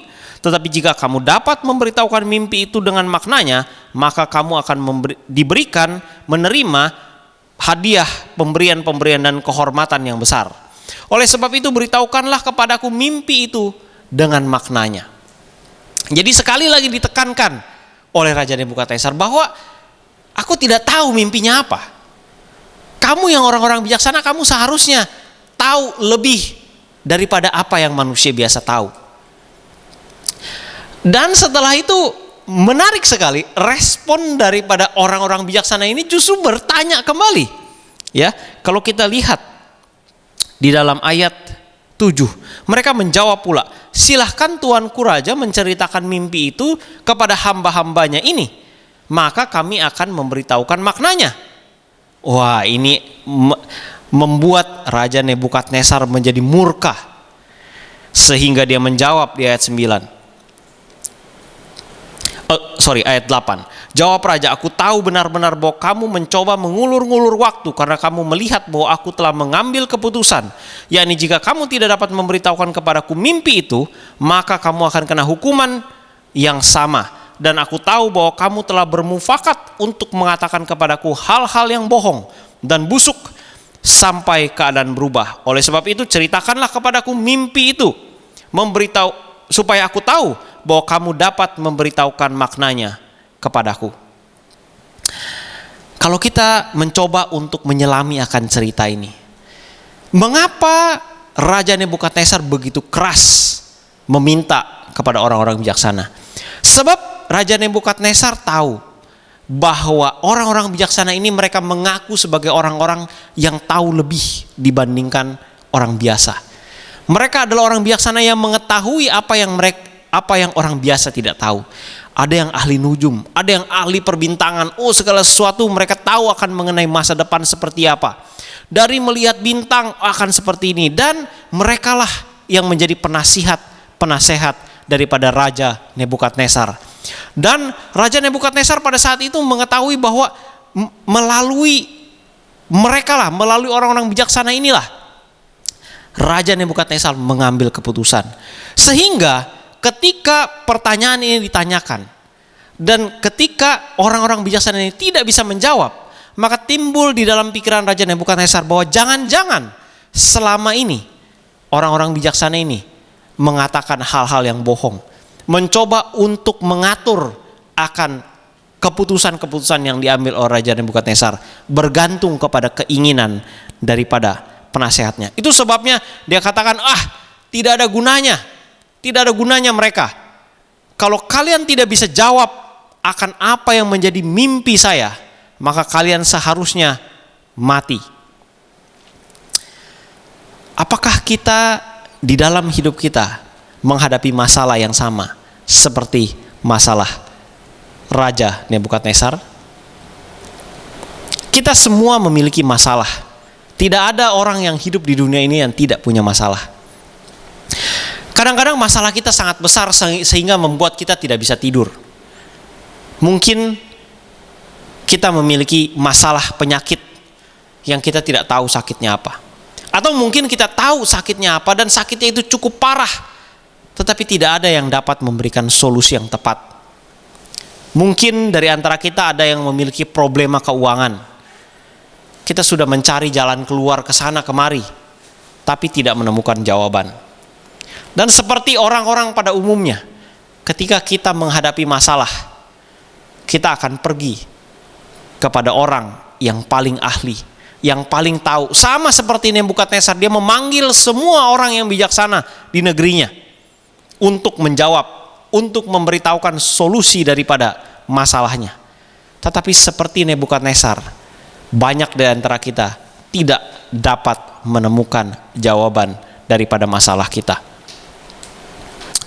Bahkan pada saat ini sekarang, orang banyak sekali kalau ada masalah kita pergi ke Google. Tetapi ketika kita Google tidak dapat menjawab apa masalah kita. Yang terbaik di dunia tidak dapat menjawab. Ayat 10 menarik dikatakan. Kalau kita baca di ayat 10, para kasdim itu menjawab raja, tidak ada seorang pun di muka bumi yang dapat memberitahukan apa yang diminta oleh tuanku raja, dan tidak pernah seorang raja bagaimanapun agungnya dan besarnya kuasanya, telah meminta hal yang demikian kepada orang berilmu, dari seorang berilmu atau seorang ahli jampi atau seorang kasdim. Apa yang diminta Tuanku Raja adalah terlalu berat, dan tidak ada seorang pun yang dapat memberitahukannya kepada Tuanku Raja selain daripada dewa-dewa yang tidak berdiam di antara manusia. Tidak seorang pun, kata orang-orang bijaksana, tidak ada yang bisa jawab. Itu pertanyaan, itu masalah yang sangat sulit. Kami tidak bisa menjawabnya. Apakah kita pernah menghadapi hal yang demikian? Kita datang kepada dokter yang paling ahli. Kita datang kepada orang yang paling mengetahui akan masalah tersebut.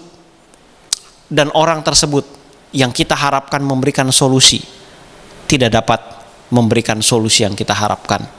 Dokter yang kita harapkan menjawab tidak bisa memberikan jawaban yang memuaskan. Mereka tidak dapat memenuhi kebutuhan dan permohonan dan permintaan kita. Bahkan ada banyak dari antara kita datang ke internet, datang ke media sosial untuk mencari jawaban daripada masalah-masalah kita. Tetapi sayangnya, bahkan internet pun tidak dapat menjawab apa yang menjadi jawaban daripada masalah-masalah kita. Kita datang ke dokter, kita datang ke ahli, bahkan kita datang ke dukun, tetapi mereka tidak dapat menjawab dan tidak dapat menyelesaikan masalah kita. Dan seperti Raja Nebukadnezar, kita menjadi frustrasi. Kita frustrasi kalau Raja Nebukadnezar dia bisa melakukan apa yang dia bisa lakukan, membunuh orang-orang bijaksana. Tapi kadang kita tidak seperti Raja Nebukadnezar. Kita frustrasi dan kita stres. Banyak dari antara kita depresi. Dan ketika kita melihat bahwa tidak ada yang bisa menjawab, mereka katakan, hanya Tuhan yang bisa menjawab. Hanya dalam tanda kutip dewa-dewa yang tidak ada bersama dengan kita. Tuhan yang sangat jauh. Apakah kita merasakan hal yang sama? Apakah kita merasakan ketika orang-orang mengatakan atau ketika para ahli menjawab bahwa tidak ada jawabannya, dan kita merasakan bahwa Tuhan jauh, bahwa Tuhan tidak dapat menjawab apa yang kita tanyakan, bahwa tidak ada solusi yang ada yang bisa kita dapatkan? Saudaraku, ini adalah anggapan daripada dunia, bahwa tidak ada yang dapat menjawab terkecuali dewa atau Tuhan yang tidak ada di sekitar kita, tidak ada yang bersama dengan kita. Saudaraku yang terkasih dalam Tuhan, saya ingin memperkenalkan Tuhan yang ada di dalam Alkitab kepada Anda dan saya. Ada 3 ayat yang saya ingin Anda catat dan saya ingin Anda lihat dan selidiki lebih lanjut. Bercerita mengenai suatu pandangan yang sangat berbeda dibandingkan dengan apa yang orang-orang bijaksana ini katakan. Saudaraku yang terkasih dalam Tuhan, saya ingin memperkenalkan kepada Anda Tuhan yang kita sembah di dalam Alkitab kita. Mungkin Nebukadnezar merasa tidak percaya.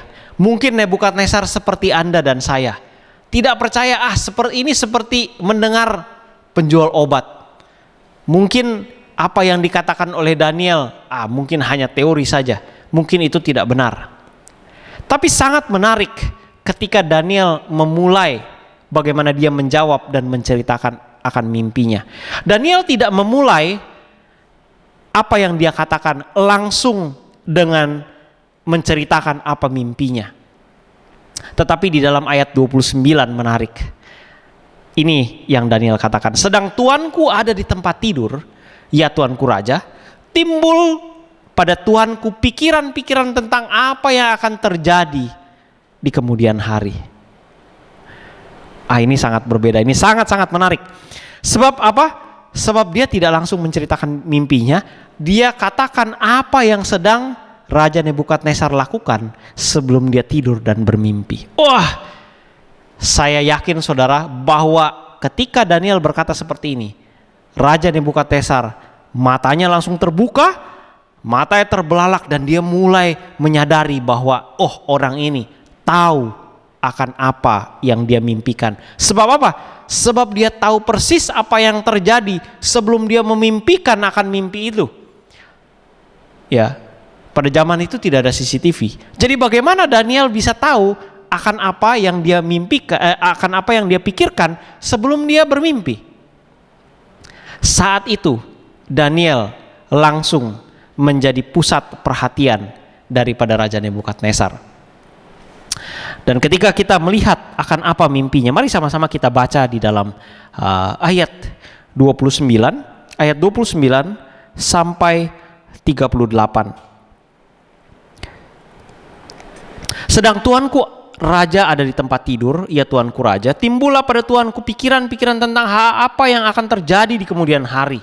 Dan dia yang menyingkapkan rahasia-rahasia telah memberitahukan kepada tuanku apa yang akan terjadi. Adapun kepadaku telah disingkapkan rahasia itu bukan karena hikmat yang mungkin ada padaku, melebihi hikmat semua orang yang hidup, tetapi supaya maknanya diberitahukan kepada tuanku raja, dan supaya tuanku mengenal pikiran tuanku. Inilah mimpinya. Iya raja, tuanku melihat sebuah patung. Tuanku melihat suatu penglihatan, ya ini sebuah patung yang amat besar. Patung itu tinggi berkilau-kilauan luar biasa, tegak di hadapan tuanku dan tampak mendahsyatkan. Adapun patung itu kepalanya dari emas tua, dadanya dan lengannya dari perak, perutnya dan pinggangnya dari tembaga, sedang pahanya dari besi dan kakinya sebagian dari besi dan sebagian lagi dari tanah liat. Sementara tuanku melihatnya, terungkitlah lepas sebuah batu tanpa perbuatan tangan manusia, lalu menimpa patung itu tepat pada kakinya yang dari besi dan tanah liat itu, sehingga remuk. Maka dengan sekaligus diremukkannya juga besi, tanah liat, tembaga, perak dan emas itu, dan semuanya menjadi seperti sekam di tempat pengirikan pada musim panas. Lalu angin menghembuskannya sehingga tidak ada bekas-bekasnya yang ditemukan. Tetapi batu yang menimpa patung itu menjadi gunung besar yang memenuhi seluruh bumi. Itulah mimpinya. Oh, itu mimpi yang sangat-sangat menarik. Dan kita bisa bayangkan Nebukadnezar semakin semangat untuk mendengarkan akan apa yang menjadi artinya. Dan pada saat itu dia menyadari bahwa iya betul, itulah mimpi saya. Aku memimpikan sebuah patung yang sangat besar, berkilau-kilauan dan begitu megah dan mendahsyatkan. Ayat 36. Itulah mimpi tuanku, dan sekarang maknanya akan kami katakan kepada tuanku raja. Ya tuanku raja, raja segala raja yang kepadanya oleh Allah semesta langit telah diberikan kerajaan, kekuasaan, kekuatan dan kemuliaan. Perhatikan, sekali lagi Daniel katakan bahwa itu masih di dalam kendali daripada Allah. Ayat 38, dan yang ke dalam tangannya telah diserahkannya anak-anak manusia dimanapun mereka berada, binatang-binatang di padang dan burung-burung di udara, dan yang dibuatnya menjadi kuasa atas semuanya itu. Tuankulah kepala dari emas itu. Tetapi sesudah tuanku akan muncul suatu kerajaan lain yang kurang besar dari kerajaan tuanku. Kemudian suatu kerajaan lagi, yakni yang ketiga dari tembaga, yang akan berkuasa atas seluruh bumi. Sesudah itu akan ada suatu kerajaan lagi yang lain. Yang keempat, yang keras seperti besi, tepat seperti besi yang meremukkan dan menghancurkan segala sesuatu. Dan seperti besi yang menghancur luluhkan, maka kerajaan itu akan meremukkan dan menghancur luluhkan semuanya. Saudaraku, ini sangat-sangat menarik. Daniel menceritakan mimpi Nebukadnezar, tetapi mimpi Nebukadnezar ini bukan hanya bercerita mengenai Nebukadnezar dan kerajaan Babylon. Mari kita perhatikan apa yang menjadi mimpinya. Ketika Raja Nebukadnezar bermimpi, dia bermimpi suatu patung yang sangat besar. Kepalanya dari emas, dada dan lengan dari perak, perut dan pinggang dari tembaga, paha dari besi, dan jari-jari kaki dari besi bercampur dengan tanah liat. Dan pada saat itu Daniel katakan bahwa tuankulah kepala dari emas.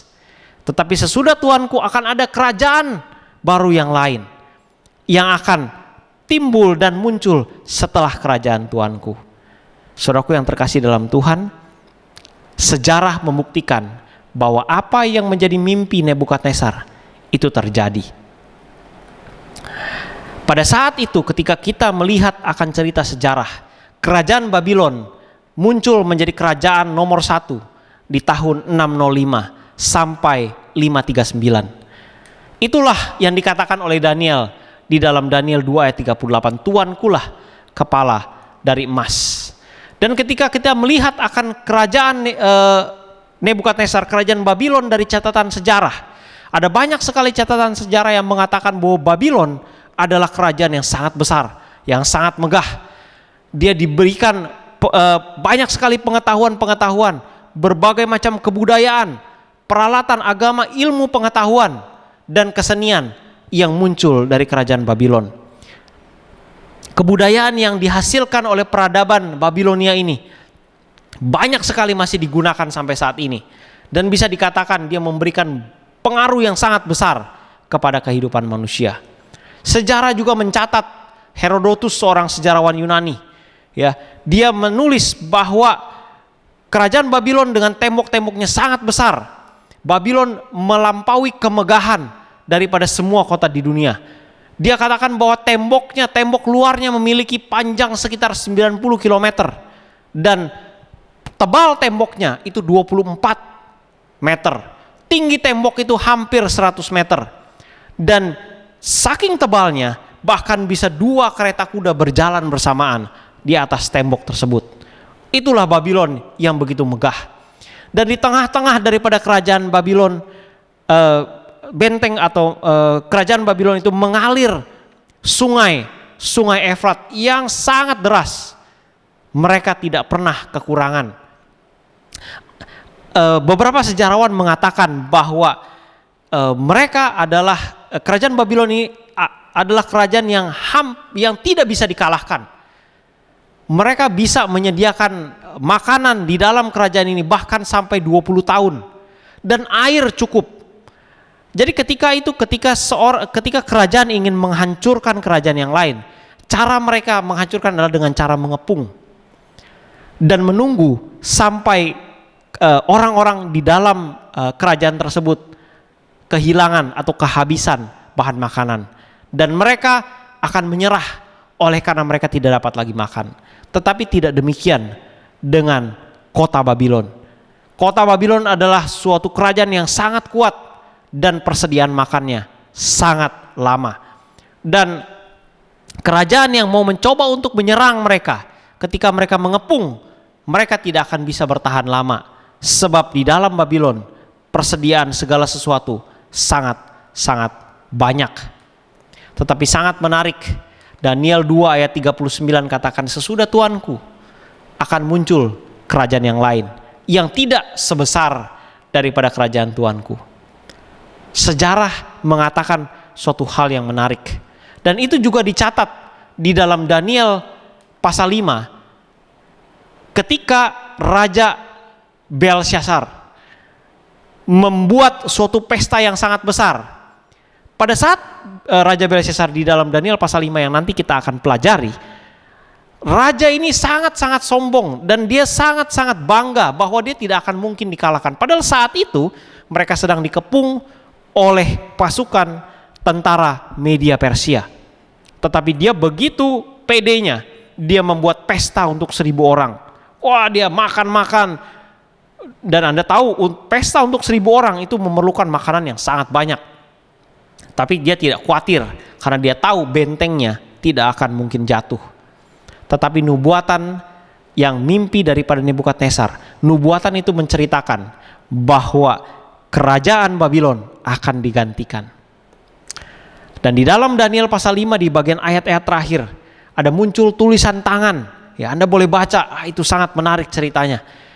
Dan ada tulisan tangan yang diartikan oleh Daniel pada saat itu, yang bernama Mene Tekel Ufarsin, bahwa kerajaan Nebukadnezar atau kerajaan Babilonia itu sudah diukur dan ditimbang dan didapati terlalu ringan, dan kerajaan Nebukadnezar akan jatuh dan diberikan kepada orang Media dan orang Persia. Sejarah mencatat di tahun 539 sebelum Masehi, kerajaan Babylon jatuh, dikalahkan oleh kerajaan Media Persia.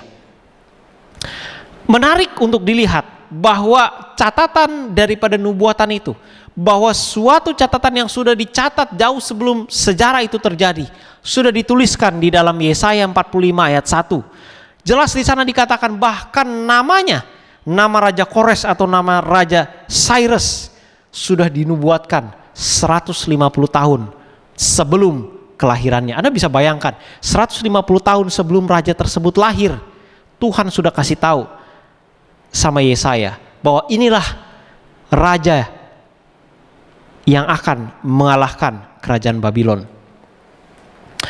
Dan sangat menarik apa yang terjadi. Mungkin Anda akan bertanya-tanya, bagaimana caranya kerajaan yang demikian besar, benteng yang demikian kokoh bisa kalah?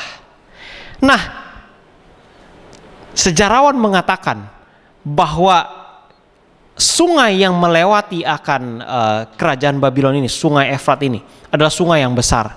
Dan satu kali Raja Kores atau Cyrus ini memiliki seekor kuda yang sangat dia sayangi. Singkat cerita, kudanya ini mati tenggelam di dalam sungai tersebut. Dan oleh karena marahnya Raja Kores ini, dia mengatakan bahwa dia akan mengeringkan sungai daripada sungai ini, dia katakan.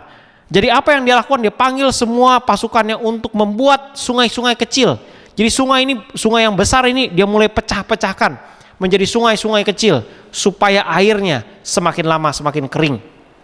Menarik dicatat di dalam Yeremia 51 dikatakan, aku akan mengeringkan lautnya dan aku akan menggersangkan sumber air daripada kerajaan Babylon.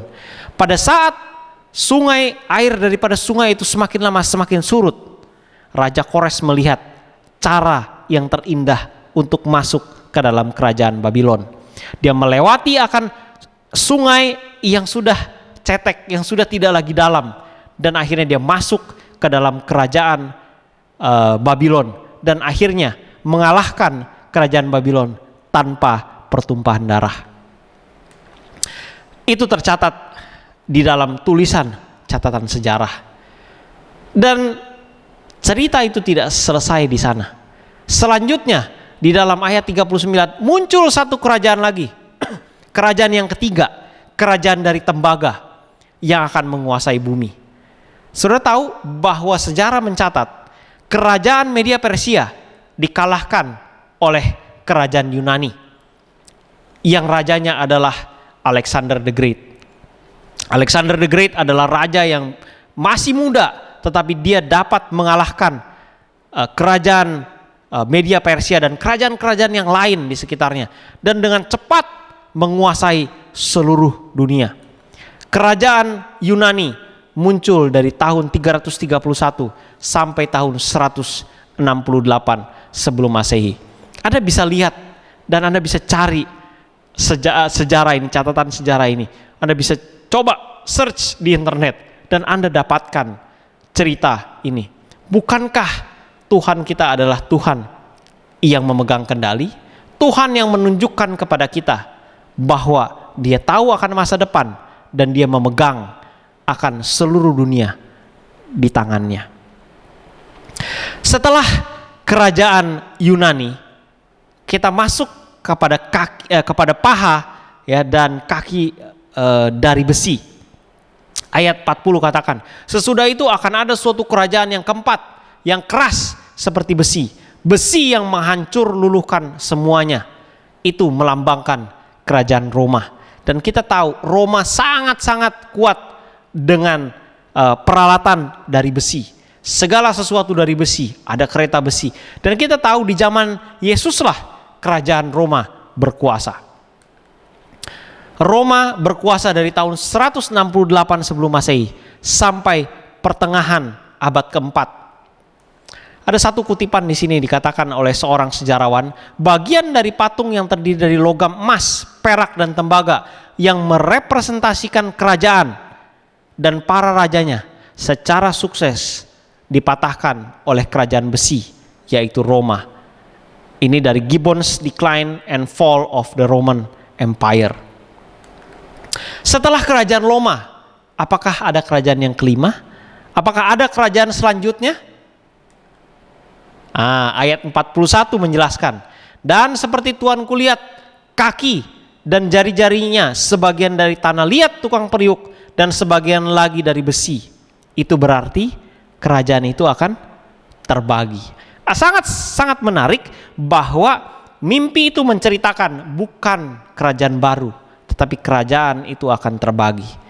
Apakah sejarah mencatat sesuai dan persis seperti apa yang menjadi mimpi daripada Nebukadnezar? Ini menarik. Ada satu kutipan dari buku yang sama. Cerita kehancuran daripada Roma itu maksudnya, cerita kehancuran Roma sederhana dan jelas. Bukan karena dihancurkan oleh kerajaan yang lain. Karena kerajaan Roma berkuasa sangat-sangat lama dan terlalu lama, sehingga kekuatannya semakin lama semakin melemah. Korupsi dan semangat militer yang melemah, akhirnya mereka dipenuhi oleh orang-orang barbar. Nah, apa yang terjadi, saudara? Salah seorang profesor di Southern Virginia University mengatakan, alasan kerajaan Roma berdiri begitu lama adalah karena tidak ada orang lain, baik di dalam maupun di luar kerajaan, yang mau kerajaan Roma ini menjadi bubar. Tetapi oleh karena pajak yang begitu tinggi dan ketidakadilan berada di mana-mana, para jenderal merasa ingin menjadi kaisar dan mau mengambil teritori. Akhirnya kaum barbar yang ada di dalam daripada kerajaan tersebut menyerang dan ingin mengatakan bahwa lebih baik kami tidak lagi dikendalikan oleh kerajaan. Jadi itu sebabnya kerajaan Roma yang besar akhirnya pecah menjadi kerajaan kecil. Dan inilah kerajaan-kerajaan Eropa yang kita temukan. Ada 10 kerajaan, setidaknya 10 yang kita bisa lihat. Dari 10 ini hanya 7 yang masih ada hingga sekarang. Ada 3 kerajaan yang sudah tidak ada lagi. Ayat 43, dan seperti tuanku lihat besi bercampur dengan tanah liat, itu berarti mereka akan bercampur oleh karena perkawinan, tapi tidak akan menjadi suatu kesatuan. Seperti besi tidak akan dapat bercampur dengan tanah liat, maka mereka tidak akan menjadi satu. Sangat menarik. Ada beberapa hal yang kita bisa lihat di kerajaan di Eropa. Ada sebuah benteng yang namanya Frederiksborg Castle, ya, di Denmark. Di sana digambarkan ada banyak sekali silsilah, ya. Raja ini menikah dengan raja ini, ya. Raja Inggris menikah dengan raja Prancis dan lain sebagainya. Mereka mencoba bagaimana caranya untuk menyatukan kerajaan Eropa yang adalah pecahan daripada kerajaan Roma, tetapi mereka tidak dapat menyatukannya. Ada di sana King Frederick, ya, Raja Frederick dengan Ratu Diana mencoba untuk menyatukan dengan menikah, tetapi ayat 43 katakan mereka akan bercampur oleh karena perkawinan, tetapi tidak akan menjadi satu kesatuan. Sama seperti besi tidak dapat bercampur dengan tanah liat, demikianlah mereka tidak dapat bersatu.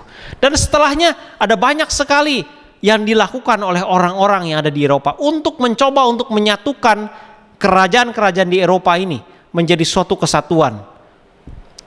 Tetapi mereka tidak dapat menyatukannya. Ada Louis yang ke-16, ada Charles yang ke-5, mereka mencoba untuk menyatukan Eropa. Bahkan ada Napoleon, orang yang sangat terkenal, mencoba untuk menyatukan Eropa. Tetapi mereka tidak dapat menyatukannya. Ada Winston Churchill, ada Roosevelt, Stalin, bahkan ada Hitler yang kita tahu mencoba untuk menyatukan Eropa dengan perang, tetapi mereka tidak dapat menyatukan kerajaan Eropa. Mengapa? Karena mimpi itu mengatakan sama seperti besi tidak dapat bercampur dengan tanah liat, maka mereka tidak akan bisa bersatu. Belakangan ini kita pun tahu bahwa bangsa-bangsa di Eropa mencoba untuk menjadi satu. Mereka bikin satu mata uang euro. Tetapi mereka tidak dapat bersatu. Oleh karena Inggris mengatakan, wah, kami punya pound sterling lebih besar. Mengapa kami harus menyatukan mata uang kami menjadi lebih kecil? Nah. Lalu hal yang lain lagi, ya, ada Uni Eropa, mereka mencoba untuk menyatukan, tapi kita ingat ada yang namanya Brexit, ya, ketika Inggris keluar daripada Uni Eropa tersebut. Ayat 43 selalu katakan, tidak, tetapi mereka tidak akan menjadi satu kesatuan, sama seperti besi tidak akan dapat bercampur menjadi satu. Eropa akan mencoba untuk bersatu, orang akan mencoba untuk menyatukan Eropa, tetapi Eropa tidak akan dapat bersatu. Saudaraku yang terkasih dalam Tuhan, di zaman ini, ketika kita melihat akan apa yang terjadi di dunia, kita bisa menguji apakah Alkitab yang kita percaya, Alkitab yang kita baca itu benar atau tidak. Kita lihat saja apakah Eropa bisa bersatu atau tidak. Itu akan membuktikan apakah Alkitab bisa kita percaya atau tidak. Dan sampai saat ini Eropa tidak bisa bersatu. Dan pertanyaan Anda adalah, setelah Eropa, kerajaan apa lagi? Ayat 44 dan 45. Tetapi pada zaman raja-raja, Allah semesta langit akan mendirikan suatu kerajaan yang tidak akan binasa sampai selama-lamanya. Dan kekuasaan tidak akan beralih lagi daripada kepada bangsa lain. Kerajaan itu akan meremukkan segala kerajaan dan menghabisinya. Tetapi kerajaan itu sendiri akan tetap untuk selama-lamanya. Tepat seperti Tuhan kulihat, seperti Raja Nebukadnezar lihat, ada sebuah batu yang terungkit, yang tidak dengan bantuan manusia, tidak dengan tanpa perbuatan tangan manusia, terungkit lepas dari gunung dan meremukkan besi, tembaga, tanah liat, perak dan emas itu. Dan akhirnya batu tersebut akan menjadi suatu kerajaan yang akan berdiri selama-lamanya. Saudaraku yang terkasih dalam Tuhan, ketika kita melihat kehidupan kita, kita sedang berada di ujung daripada penutupan sejarah dunia. Kita sudah berada di ujung jari-jari kaki di kerajaan-kerajaan Eropa. Saya mau kasih satu ilustrasi kepada Anda. Kalau satu kali Anda bertemu dengan saya, dan ketika kita bertemu, saya katakan sama Anda, pulang dari pertemuan kita, Anda akan ketemu dengan teman lama yang sudah lama Anda belum pernah ketemu. Anda akan ketemu dia. Dan setelah Anda ketemu dengan dia, dia akan mengajak Anda untuk makan. Dan setelah Anda makan di restoran, ketika Anda pulang, hujan deras akan turun. Dan hati-hati, saya katakan. Hati-hati, karena Anda akan jatuh, terpeleset. Dan setelah Anda jatuh dan terpeleset, akan ada orang yang mencopet Anda. Kelihatannya mungkin cerita ini cukup lucu dan agak tidak mungkin. Dan Anda mungkin akan berpikir, mana mungkin sih? Tapi seandainya setelah saya berbicara demikian, dan ketika Anda pulang setelah selesai pertemuan kita, tiba-tiba Anda ketemu dengan teman lama Anda, teman SD Anda yang Anda belum pernah ketemu, yang sudah lama sekali nggak ketemu. Wah, Anda berbicara panjang lebar, bernostalgia akan apa yang pernah kalian lakukan bersama-sama, dan teman Anda katakan, kita jangan di sini aja ketemu untuk ngobrol, baiknya kita duduk aja, kita makan supaya kita bisa ngobrol lebih lama. Lalu Anda berdua pergi mencari restoran tempat Anda ngobrol. Dan Anda mulai berpikir-pikir, apa yang Andi katakan itu sudah dua yang benar. Ketemu dengan teman lama dan diajak makan di restoran. Tapi Anda berpikir, mungkin hanya kebetulan, ya. Mungkin hanya kebetulan. Tapi setelah Anda selesai makan dengan teman Anda tersebut dan inilah waktunya untuk pulang. Ketika Anda keluar dari restoran tersebut, tiba-tiba hujan keras turun dengan derasnya. Bagaimana perasaan Anda? Anda sudah mulai percaya kepada saya, dan Anda sudah mulai berjalan dengan hati-hati, kan? Ketika Anda sudah mulai berjalan dengan hati-hati, tiba-tiba Anda terpeleset oleh karena mungkin ada yang lewat, dan Anda terpeleset dan Anda jatuh. Kira-kira apa yang Anda akan lakukan? Mungkin ketika ada orang yang lewat, Anda langsung pegang dompet Anda. Kenapa? Karena Anda takut Anda akan dicopet. Mengapa Anda lakukan itu?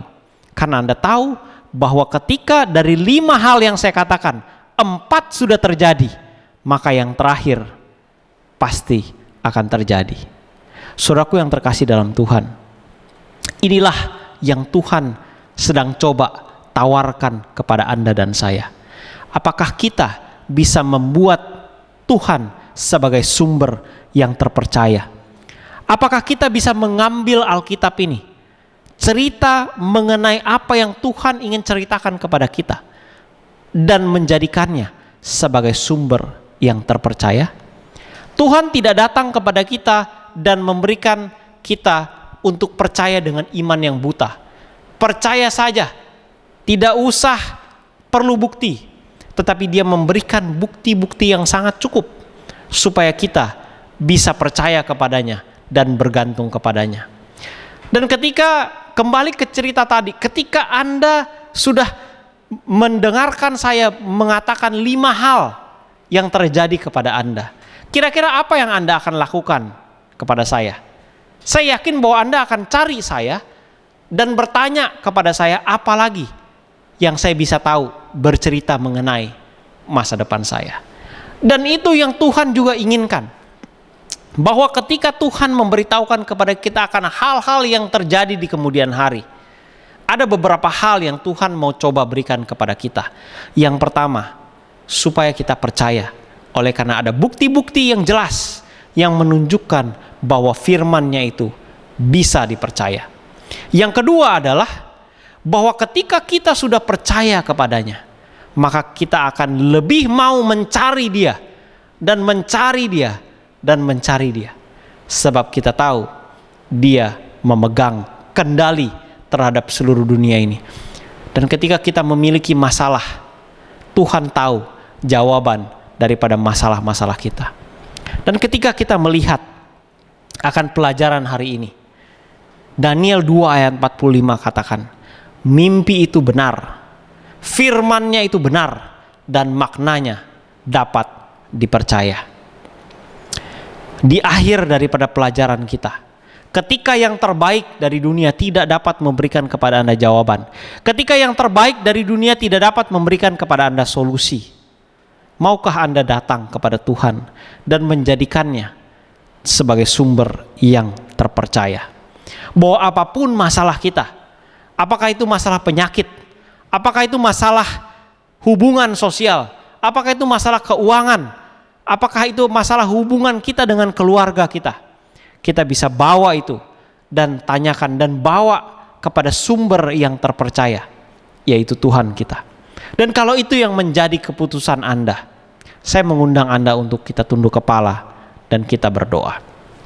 Bapa di sorga, di akhir daripada pelajaran kami pada hari ini Tuhan, biarlah kami boleh mengingat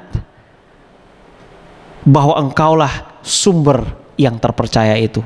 Biarlah ya Tuhan kami membawa segala macam masalah kami untuk datang kepadamu Tuhan, dan membawanya ke kaki Tuhan. Dan kami boleh percaya bahwa apapun yang terjadi, Tuhan adalah Tuhan yang peduli, dan Tuhan adalah Tuhan yang dapat dipercaya. Terima kasih Tuhan atas pimpinan Tuhan buat kami. Biarlah apa yang kami pelajari hari ini boleh kami ingat dan boleh menjadi berkat buat kami semua. Dan kami akan mengucap syukur kepada Tuhan oleh karena Engkau begitu baik. Di dalam nama Yesus kami berdoa dan mengucap syukur. Amin. Kita sudah selesai akan pembahasan kita pada hari ini, dan pada minggu depan kita akan mempelajari satu topik yang sangat menarik yang judulnya adalah masker tahan api. Jangan lewatkan. Anda harus melihat. Lebih baik Anda tidak melihat seri hari ini daripada Anda tidak melihat seri yang akan datang. Sampai jumpa. Tuhan memberkati.